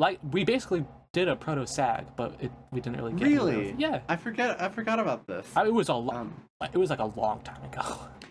Jack did the first 45 minutes of Dragon Age Origins too, at my suggestion. Yeah. No, Dragon Age. Okay, how long is Dragon Age 2? That's a great question. It's probably about yay long. It's definitely the shortest. It's Just check your Steam page or your Origin account. Is it on Origin? Yeah, I played it on Origin. So that's okay, why howlongtobeat.com, which is always false. Main story 26.5 hours. That's a lot longer than I would have thought. Well, they're always inflated on this stupid website. Okay. Cuz I have 40 hours in Inquisition and I have basically 40 hours in Veilguard, but I'm nowhere near done Veilguard. And then Origins. Oh, no, that's 30 hours on Inquisition on Steam. I was forced to move over. I only did the DLC of Inquisition on Steam. So I probably have 150 hours in Inquisition. For context, for people, if anyone has played Inquisition and listening to this for whatever reason, who maybe think I'm insane, no, that's because I decided to play it on the hardest difficulty, and the only way to do that is to do every side quest so you have enough XP to do anything. And fights would take me 20 minutes because I built basically an invincible character that could slowly, continually revive my companions. But then the companions could do fun, cool things, right? So I played a character that I had to really strategically play to keep alive forever and output good damage. But mainly so I could keep reviving my... Anyway, whole thing. It was entirely my own fault. And I think this game, the Inquisition, may still be my favorite game. Might still be my favorite. It wasn't after I played it, but it might still be my favorite game if I had just played it on a difficulty setting that wasn't that. You played it like a normal person. If I played it like a normal human being, yeah. But Dragon Age 2... Why is there Dragon Age 2 parentheses retired on my Steam account? I don't know. No idea. Fucking... These fucking games. But Dragon Age Origins, I needed a game key for that shit. Anyway, Dragon Age 2 is half the fucking length of Origin and way shorter than Inquisition or Veilguard. I'm gonna say you know what my favorite Dark Souls is? It's number 2, baby. It is number 2. I'm honestly debating switching out the next game for that because the next game is so self-made that it's barely even a functional SAG game. I think it'll be fun. Okay, you think it'll be fun? Okay, yeah. okay. Okay, then what Dragon Age 2 on the roster because Scary. Oh, Dragon Age 2 is. Well, I'd rather play Dragon Age 2 than the other BioWare game you suggested. Well, modern BioWare. Mass I guess Effect? modern, yes. Mass Effect's good. Mass Effect's good. You heard it here first, folks. You heard it here first. It's not great, but it's good. Dragon Age 2 has... We're just talking about how we need to raise the bar to SAG mode. Do you think Mass Effect has, honestly God, has a SAG moment? Yeah. Oh, really? Yeah. Yeah, Mass Effect's great. You just said it wasn't great. You said it was good. Okay, it's good. It's good, but it does have it does. But it is nothing compared to the ultimate SAG moment of Dragon Age 2 that leaves most people just shocked and appalled. I feel like I can't remember any details, but you definitely told me about it in detail. Yeah, because because Dragon Age 2 is insane. It's insane. Oh god. Yeah, no, it's so good. And it's got two of the best romance options in the whole series. And Dragon Age 2 to the point where they have, I can't remember if so, you know, this the two we're talking about too much about Dragon Age 2. We'll talk about this when we get to it. Never mind. Okay. Yeah, other things. Fucking, what were we talking about? What other things need to happen this episode? I mean, now that we're fucking 3 hours in or some shit? Just 2 hours. If not, technically not even yet. Well, I account from music's like 4 minutes long. Nah, not there yet. I mean, I don't know. No, I know you haven't been doing shit recently. Why even ask? Well, depends what you mean by shit. Like, I've been doing stuff. Well, yeah, but not like I've been playing anything. I've been going to research conferences and giving oral presentations and that sort of thing. I've been doing work. But I did finish my last class. I've got one final. So, yeah. You? I've been on the I've been on the job hunt grind, kind of. Grind is a strong word for how much effort I'm really putting in, but market's bad. It's bad out here these days for a fellow like me. Been gaming. I just finished up one of the greatest games of all time, some would say. Maybe not me, but I'm sure someone. The Last Promise, which is sort of the Fire Emblem fan hack game, ROM hack fan game. It started in 2009, finished in 2012. And sort of the perfect time for it to come out, right? It's in between the Japanese and North American releases of Awakening, which is sort of what caused Fire Emblem to become big, right? This is still when Fire Emblem was a niche RPG series, at least in the West. It is very, very famous. At least it was, maybe not so much anymore, because time just moves on. For two scenes, because it was written made by a couple of teenagers back then. The writing is not as great. There's a very famous scene of one of the main characters giving sort of an edgy speech, but I think it's awesome. Well, a MIDI version, because all the songs, basically all the music in the game, is like a song from other games and stuff put into like the like a Fire Emblem sound, like a GBA sound font. Not actually, because the GBA doesn't have like a sound card. Anyways, point is, you get the fucking main theme of Sonic 06 playing while this dude gives like this fucking stupid monologue. This is so famous. I'm aware of this. I didn't realize it would be... You know that Division Knights, how much weight can you handle? Classic. All-timer. Oh my god. Oh, but I love it. Yeah. I sincerely love The Last Promise. I think it's awesome. I genuinely think it has a lot of at least some interesting map design. There's a lot that's bad. Especially early on and the very, very late game. As well as, of course, the other famous, it's not so much a scene in the same way, but as voice acting in a 2012 GBA ROM hack, which is very impressive, just technically. I mean, the whole thing is very impressive technically. That's the other reason why it's famous, because it was the first one. As voice acting the critical quote of the final boss got memed on a lot. I think just because there's a popular video of like fighting the final boss. I think that's just why. Like I don't know why I had seen that for so long ago and nothing else about the game other than the fucking other scene. It just it got spread around. Anyways, I think it's good. Before that, what else I've been playing? I think I talked about the Mega Man stuff in the other video in the previous episode, but my PlayStation broke right in the middle of my playthrough of Mega Man Legends, which sucks for two reasons. One, so I'll be honest straight up, not having a great time with Mega Man Legends. It was it wasn't bad, but it was just it was fine. I think it has a lot of I like a lot of it. I like its aesthetics. It's a very cute and charming game. I like the dungeon crawling part, but anytime I'm like exploring like the main hub area, I'm like I don't want to be doing this. But it plays fine. It plays like a not very good version of Armored Core the First. Like I'd rather, if I want to be doing this kind of combat in frankly these kinds of environments, I'd rather just be playing AC1 with the tank controls and all that.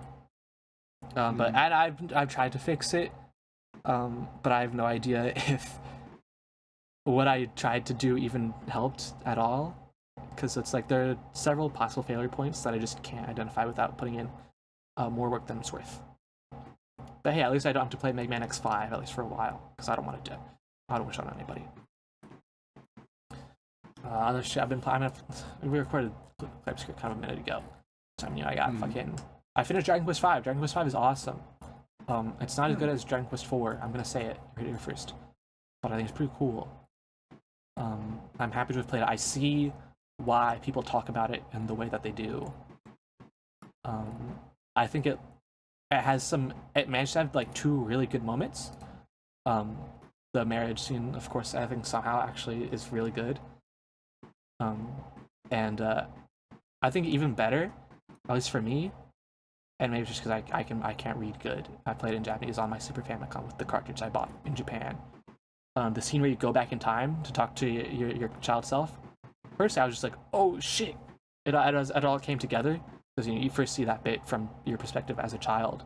And I'm playing it. I'm like, that dude looks an awful lot like what I know the protagonist looks like in the future when he grows up. Wonder what that's about.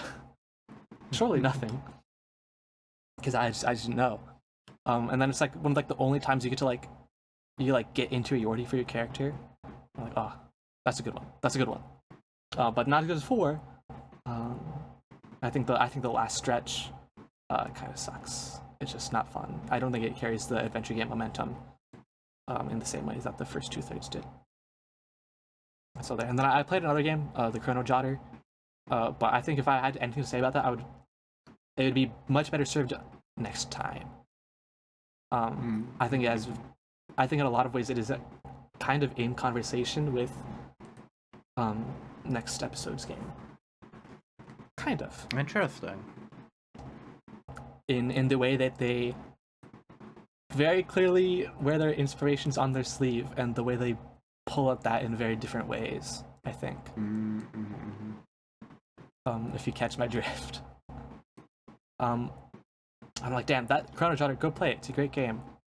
It's theoretically, I'm gonna say it's on a SAG shortlist if we need something short and quick. Even though I literally just played it like a week ago, I'm like, it could be done. I don't know if it would actually work very well as a game to like play like in the way that we do these, but it could. Again, if we need something short, I'm like, that's a banger. That's a banger right there. But I digress. I've been reading. I've been reading. Shout out my Jotter, of course. Smokes While It Sacrifices. That's a banger. Reading The World Is Made of Closed Rooms Now. Not as much of a banger. I'm gonna say it now.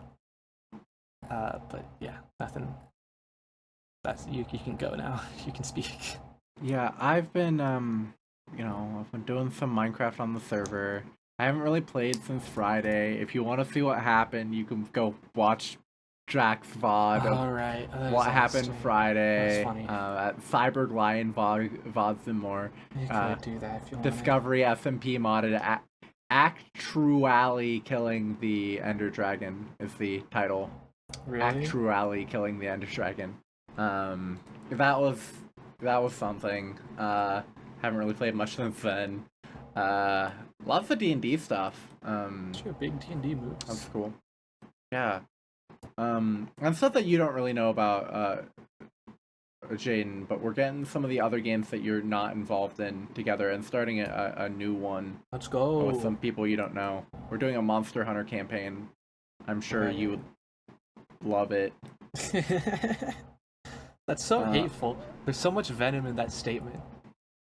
No, it's the you don't know the DM, although you would know all the players.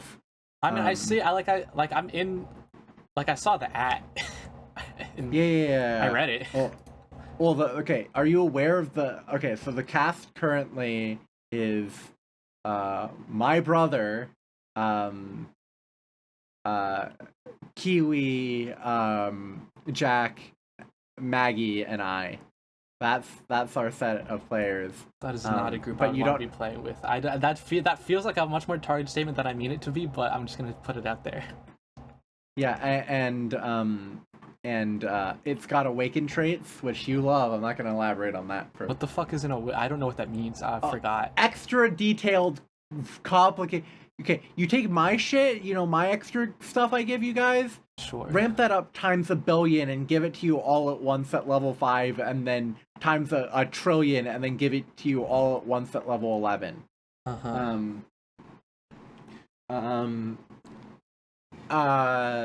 Yeah. So yeah, it's a Monster Hunter-y game with extra mechanics with someone you don't know. You'd love it. I could get to know. I didn't know Jonas when I started playing, and yet. Yeah, actually, you'd fuck with Dean. You'd fuck with Dean. Pretty heavy actually. Sure. But I will say this not. I don't think this. I know he's listening because he's the only one who listens to this, and I mean nothing by it. But I cannot imagine a world in which I straight up would want to be playing a TTRPG with your brother. Nah, he's chill. I mean nothing personal by it, but I cannot. At least not at the moment. He's chill. And his character concept is by far the coolest. But because he's not revealed it to anyone else, I helped him develop it. But because he's not revealed it to anyone else, I'm not going to say it in case anyone else is listening. They're not. I mean, they're not. But like 2 hours in, they're not.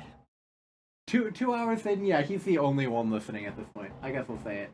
He's playing an artificer, and it's with a pet, the pet class artificer, Robo Doggo. Except his awakened trait is that a demon that was invading got bound into his Robo Doggo, and he's at odds with his Robo Doggo, and it's pretty cool. And he's just playing a chill old halfling,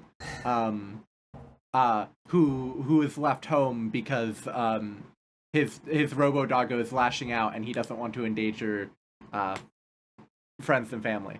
Mm-hmm. Okay, so my brother likes to play when it comes to D&D, just really chill, normal just a chill guy. in D&D, and I'm like, okay, we need a little something more than that. How about chill guy with crazy pet? and he was big on that. Okay, so he really likes Devil Dinosaur and Moon Girl. I don't know what the fuck that means, man. Oh, well, one of the best Marvel Comics duos. Fuck, it's your Marvel hour. Here we go. Yeah, Marvel hour. Let me see if I can find you an image of them. It's cape shit time. But they're awesome. Actually, they're here. Let me send you an image of them. Yeah, they're pretty thick. It's just okay. Yeah, they're chill. Just normal, slightly eccentric girl and a devil dinosaur, and they can swap places. and that's basically the whole thing. And it's they're chill. Yeah. So that's sort of some of the inspiration for this character. It would be pretty sick. I'm assuming if it becomes evident that we have another clear open spot, you're not interested. Not really. Yeah, I didn't think so. So yeah, that's what's going on. I think Jack's playing an Earthbender.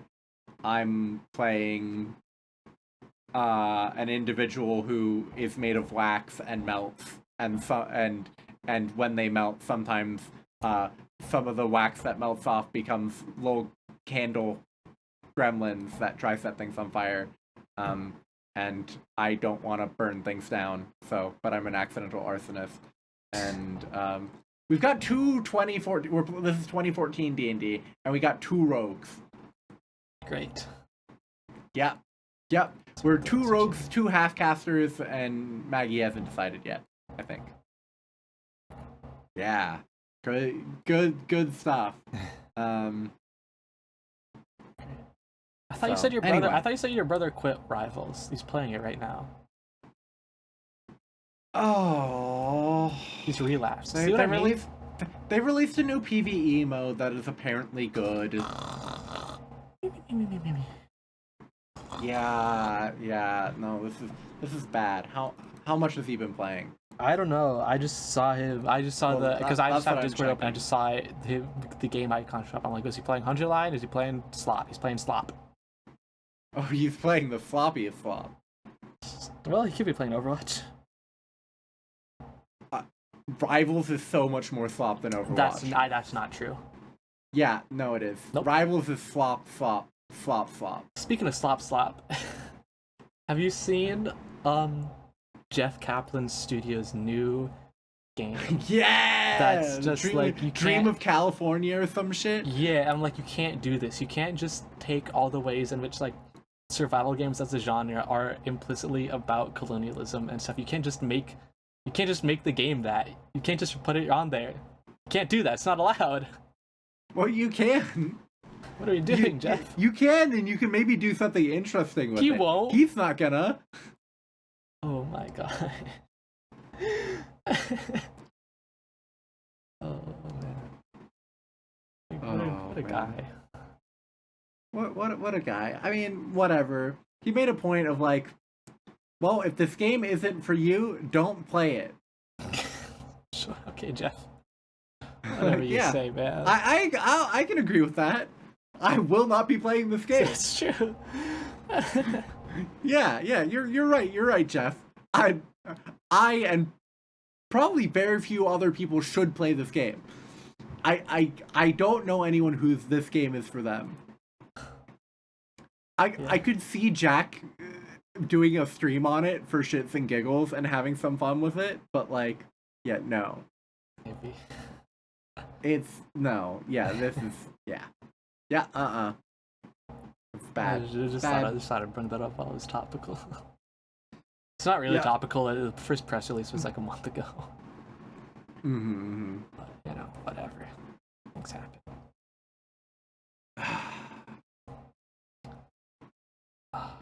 I had a thought.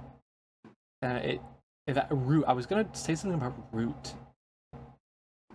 We haven't played that in a while. I think it was talking about. It's because of D&D. I had a thought. Well, I had a thought like last night. I was trying to go to sleep, and it bubbled back to my mind. Those are always scary.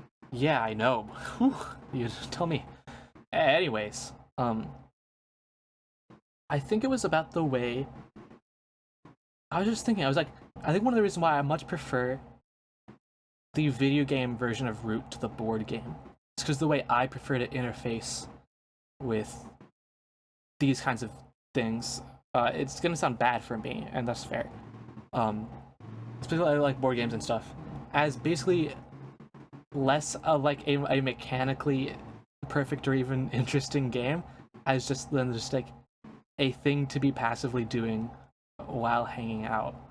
I think the way that the video game just clears up a lot of the this setup that takes a billion years and turn taking and stuff just makes that a much easier way to do that than like every time we played it in person. It's the games are like 3 hours, and you have to be just locked in. There's like but the little room for conversation if you want things to be moving along.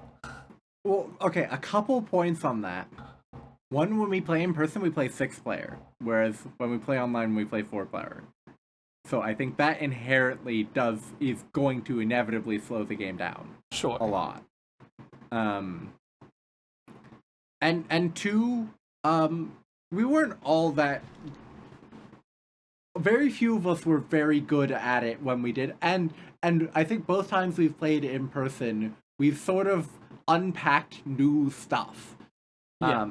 That being said, you are absolutely correct. I just think I figured I needed to put those two addendums of like, it probably, if we were to do it again, it probably wouldn't be quite as bad as those other times. I mean, well, I saw in person, I've forgotten everything about how to play the game, but that's fine. Yeah. I'm never that invested. Well, you play Vagabond and like fuck around. Is most of what you do, right? Basically, I guess. And I was also thinking about that, extrapolating like to specifically like our session last night, and the way I'm perfectly fine. I had very different stances on Mario Party. Well, seemed everyone was fine. chill with it, other than Jack. I guess. Well, it's just like I'm fine with derailing, not necessarily derailing the session, but like talking for like 20-30 minutes about Mario Party, the video game, and going on tangents about that, than like being super focused on the session. I think that's sort of I'm very chill. I think with that, I have one of my things on that might be, so again, it's more, I'm not that I'm uninterested in like our sessions and stuff, especially I think our current stuff I think is pretty interesting, but it is for me always first and foremost about hanging out with the boys. Yeah. Oh yeah, no, of course. It is. It's absolutely just a great medium to do stuff with friends with. So, yeah. I mean, all these SAG games that is why too. SAG exists, basically. That's why SAG. That's because I was sick of D&D being the only outlet, especially at that point in Echoes. Oh my god. Yeah. Well, Deep lore for those who know. So that was like the end game, right? We were getting there. Yeah, the lead up to the because it started in like the idea formulated in like November. Then we started in January. Yeah, the beginning of the end game was slow and very mechanically heavy without a ton of interesting narrative stuff necessarily happening. I think it ended great, but I definitely think I would have done that stuff differently. It's true, I have it on record. From closer to that time, you would have. It's true. That shitty final for this very SAG class, or the class that started SAG in a way. That was about that. Well, no, but I mean, the main things I said I would have done differently there. Well, stuff about the end game, and a lot about stuff about a lot earlier. that was a lot of stuff about a lot earlier. Oh man, what a terrible time. Yeah, genuinely, just that sucked. There was some great stuff in that portion that sucked. That's true. Some of my favorite sessions were in there. It's true. Luke killing a man, all timer. That's a SAG moment right there. Luke killing a man for no reason.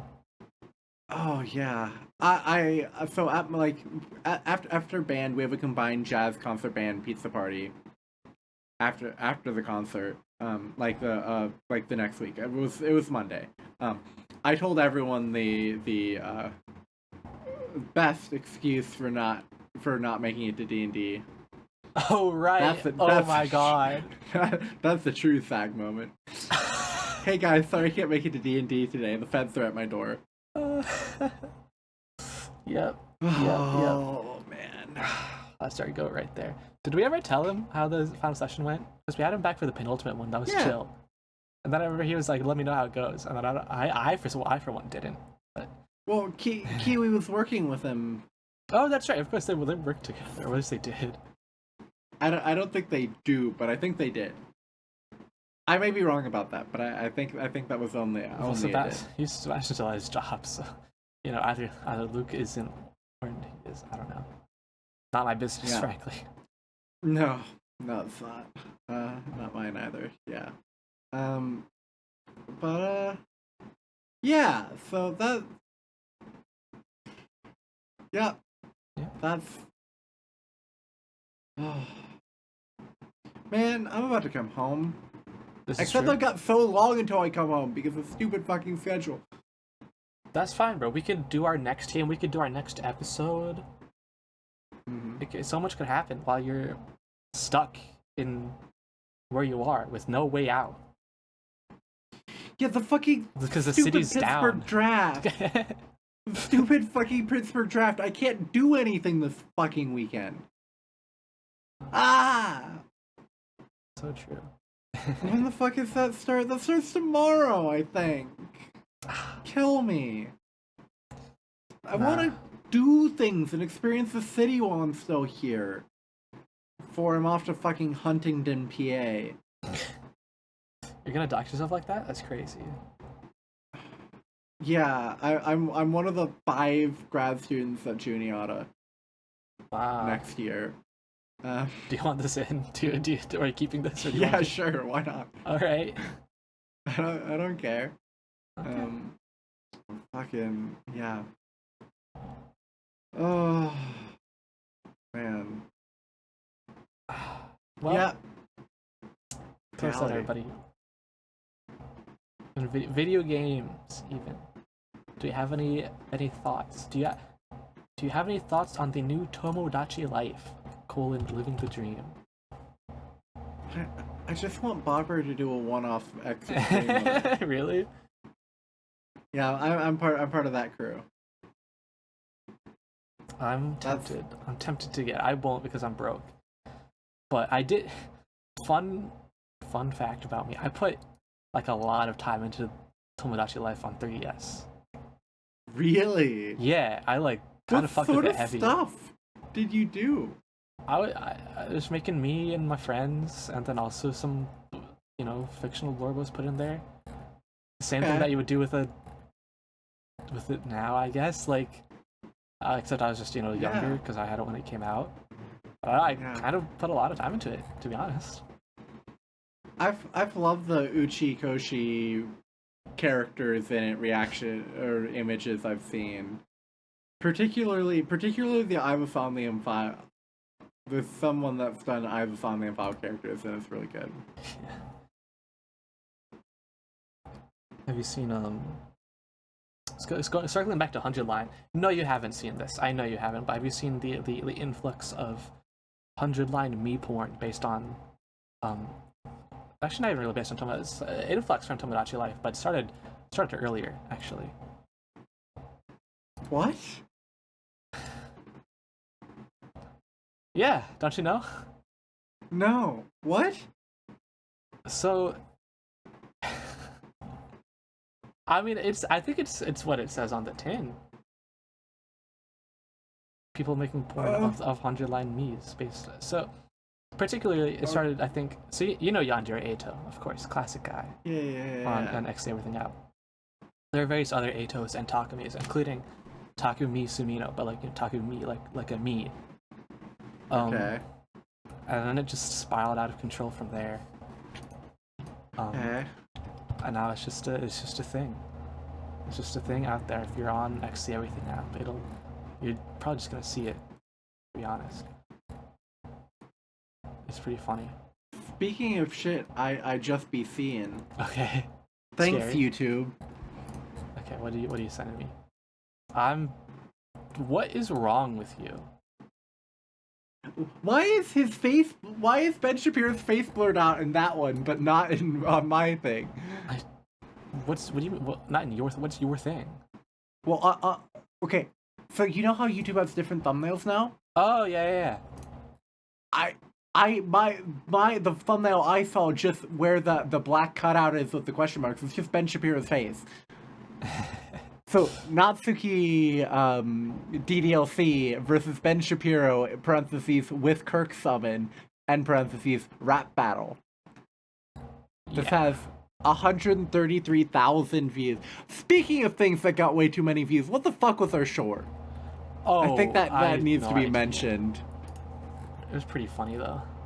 It was really funny, but It was it's just a awful. bit from our D&D session, and I was like, please don't post this. And then you posted it. Piece of shit.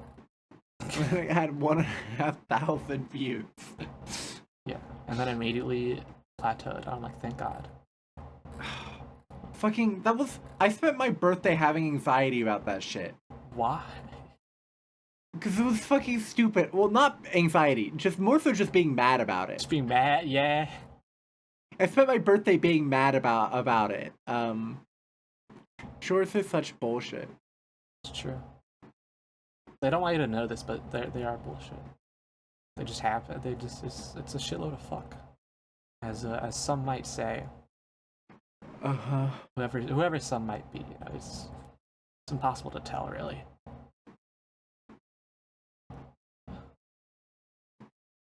I'm trying to think of anything else to potentially say. To circle back to Killer7 for a little bit, just a thought, because I would like your thoughts, if you have any, about so of course sort of I've mentioned it a little time, but I don't know if I've ever elaborated. I'd like your take on Killer7 and the idea, and Kill the Past is the name of sort of the meta series of a lot of Suda's works that weren't metal corporate slop that got. There's a whole, you know, a lot could be written about what happened to him in the mid to late 2010s. But that's sort of the one of the core ideas and themes. It's just sort of statements throughout his games. And so, do you have any thoughts on Killer7 and the idea of killing your past? Well, I think throughout the game he sort of unkilled his past. Elaborate. Well, he started not being very aware, and then he ended sort of aware. Seems like he failed at the prompt. You know, if you want to... Am I wrong? If you want to look at it that way, I suppose you can.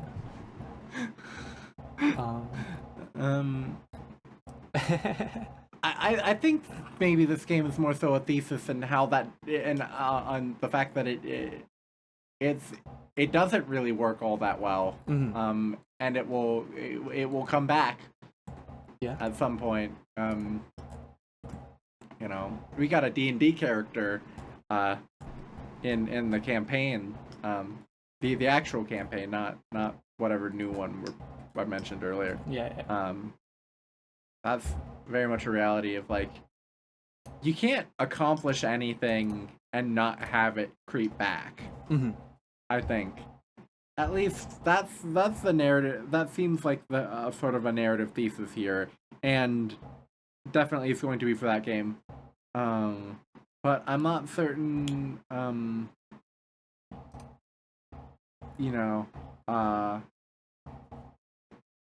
Yeah. I think also killing is just it's for a bit of a dramatic read, at least for sometimes. More for just like the confrontation of passion, sort of acknowledging it, I guess. But yeah, I think it's not I think really the idea has only worked super well one time in Flower, Sun, and Rain. Honestly, I think in Silver Case it's really muddied. But yeah, I think about that time. Yeah. In Killer7 itself, I think it's interesting because what the fuck? I think it works well with, like, what am I trying to say here? I think I forgot. Yeah, it sort of has like sort of a deconstruction, like he would go on to do. Like the idea in 25th Ward isn't just kill the past, but also kill the life. Sort of its own thing. I don't know. I don't think 25th War is like great in the same way, but as a lot of his other stuff. But that's sort of neither here nor there. Mm-hmm. But yeah, I mean, in a way, Gresham does literally he does kill Amir again, like that ghostly apparition of him at the end. Well, no, I think it's time for the final segment. Mayhap. Is it now? Well, I'd imagine so. all right. So I haven't really list. thought about this at all, so. I have. So we've got our list of unhappy compromises, of course, as created on August 21st, 2025, apparently. So we can just scroll down the whole thing. Is it better than Clay Obscure Expedition 33? Yes. Yeah. Is it better than The Council? Yeah. Yes, of course. Is it better than Rage Quitting Majora's Mask? Yes. Wait, well, I just had a thought. In the SAG moments, we didn't talk about the council. Did the council have any SAG I moments? think the Council on. Yes. No. Let's continue. No. Let's talk about it. Okay. I think. Okay, the Council I think has immediately what comes to mind.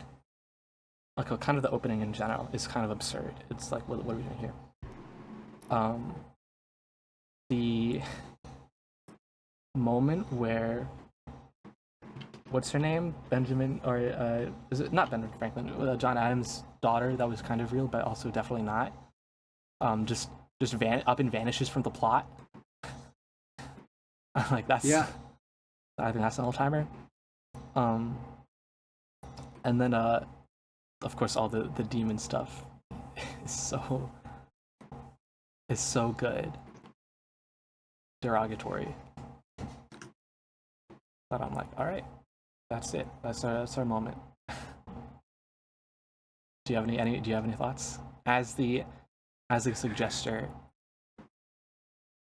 No, yeah. Well, the council's just such a shit show that like. Every moment's a SAG moment if you want it to be. It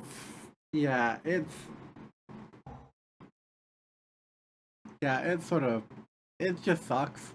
It's really funny, but it just sucks.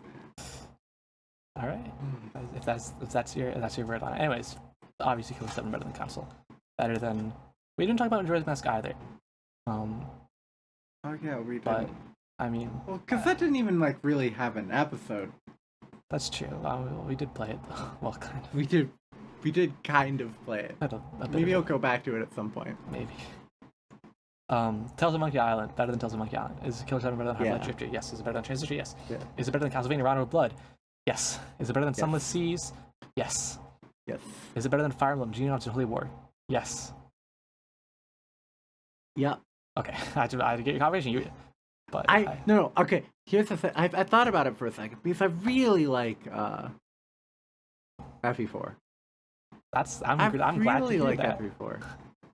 It was really good. I'm honestly, it's probably the game I've been the most consistently worried about. I was like, this could fail. It was really good. All right. Here's where we're gonna have to start to have some disagreements. Maybe is Killer7 better than Elden Ring? Yeah. Yes. Okay. All right. Yeah, that's the last one that's like, yeah. I'm getting to a point where if I could change if we could change one thing, we would get old Elden entries Ring out of here. I would switch Elden Ring and Fire Emblem. Wow, we can do that. We have the power. I don't think I'm ready to exercise that power quite yet. Okay. But I agree, but that's not something I would have expected to hear. Well, so the debate is on two fronts. We played Elden Ring over a much more consistent time frame, and the engagement was really good, and the DLC was phenomenal. And Fire Emblem took forever but it had such great moments. Rather, Elden Ring did too, but particularly at the beginning and end, with a lot of whatever I had in the like middle. the great at the start, and then Moog at the end, and then there was a lot of not nothing, but you know. Moog at the end and the DLC. Yeah, I think mean Moog as in like turning to the Moog build. Oh yeah. Not just Moog. I mean, obviously, of course, Moog himself. Go. Yeah. Well, the Moog was awesome. It was like we've destroyed Moog. After like, I was like typing was in the Moog. game, and then we almost first tried him. We did second try. Oh, I thought we literally first tried him. Okay. No, we got close. We got close. Well, I got close. Okay. You died. Yeah. Didn't we just face take knee heal? Did we even get the thing that makes you like immune to it? Oh no. The general way of doing it is you do just tank it and heal. Okay, I can't remember. That's the standard way of going about it. Yeah. Because the physics are way too valuable for that shit. Yeah. I'd rather just give up some potions than lose part of my physic. If my build actually relies on physic, which not all of them do, but a lot of them do. Anyways. Yeah. You were saying something else, I think. But then whatever. I don't know. Is Killer7 better than current number 1 Fear and Hunger 2 : Termina? That's where I'm not certain. In my heart of hearts, I'm like yes, but I'm not certain, because I think Termina was just like a better like gaming experience. I don't think Termina's the better game, but I think it still might be the better SAG game. I can see that. I in no way will say that Termina is like the better game definitively or anything along those lines. It certainly has better boss battles sometimes. Sometimes. But that does not make a game. I think I've got to say no. If we're just going in terms of what I would rate a game, I think Killer7 would be rated higher. I think Termina was a better SAG game. Okay. I think... Can you agree with that? I think I can accept that. Okay. Because I do think there's a lot of... For one reason or another, if nothing else, because the way we played Killer7, a lot more downtime than I think, in terms of just like... Not downtime as like between sessions, but like just us talking as we played it, right? Mm-hmm. Because that's, while I was still in Japan and stuff. And yeah. Anyways, I think I can accept Killer7 as number 2. Mm-hmm. And moving everything else down a peg, except for Hunger 2, and of course, the King Eternal, Immortal, Unbroken, the 100 Last Defense Academy. Yep. Although, of course, to be honest, if you had to ask me purely which is the better game, I would probably say Killer7, but that's neither here nor there.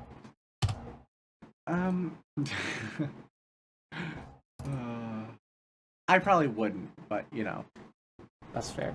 Do you think Suda should write a guest in the DLC? Absolutely.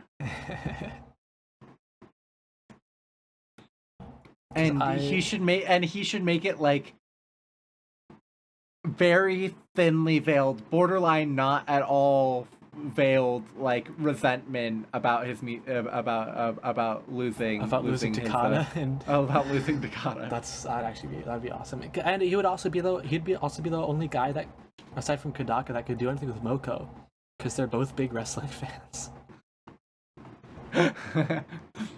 Yeah, we need more routes where Moko does anything. Yeah. We need a Moko and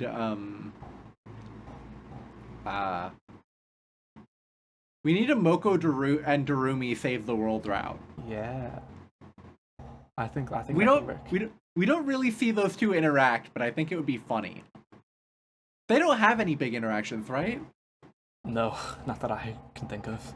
They're rarely even like alive and around at the same time. Yeah. Well, because everything in root and in like the first choice, let's just say one of them is dead for that whole 60% of the game. Mm-hmm. That's actually pretty funny, yeah. Yeah. I think we needed Darumi and Moko Save the World route. Yeah.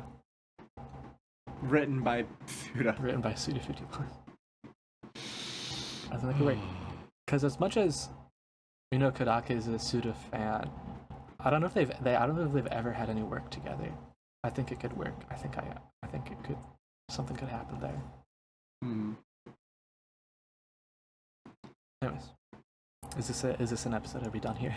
More or less. I think so. Is it our turn to die now, as they say? Oh. I said the thing. What track are you picking? I don't know. Probably just like the main thing. Anyway. Maybe. I don't know. I'll think about it in the Yeah. I don't know, for this episode and the next episode I have to pick 2 songs. Man, that's a lot of work for a guy like me. For this episode, probably just the ba-ba-da, ba-ba-da, ba-ba-da, ba-ba-da, ba-ba-da. I don't know what song you're trying to go for there, man. I'm gonna be honest. I mean, that's literally just the melody of the song. Well, I don't know it. Off the top of the dome, I don't know it. Fair enough. Okay, I think I've got a much more encyclopedic knowledge of the music of that game than you do. I would say so. Okay, that's an episode. Okay. Bye.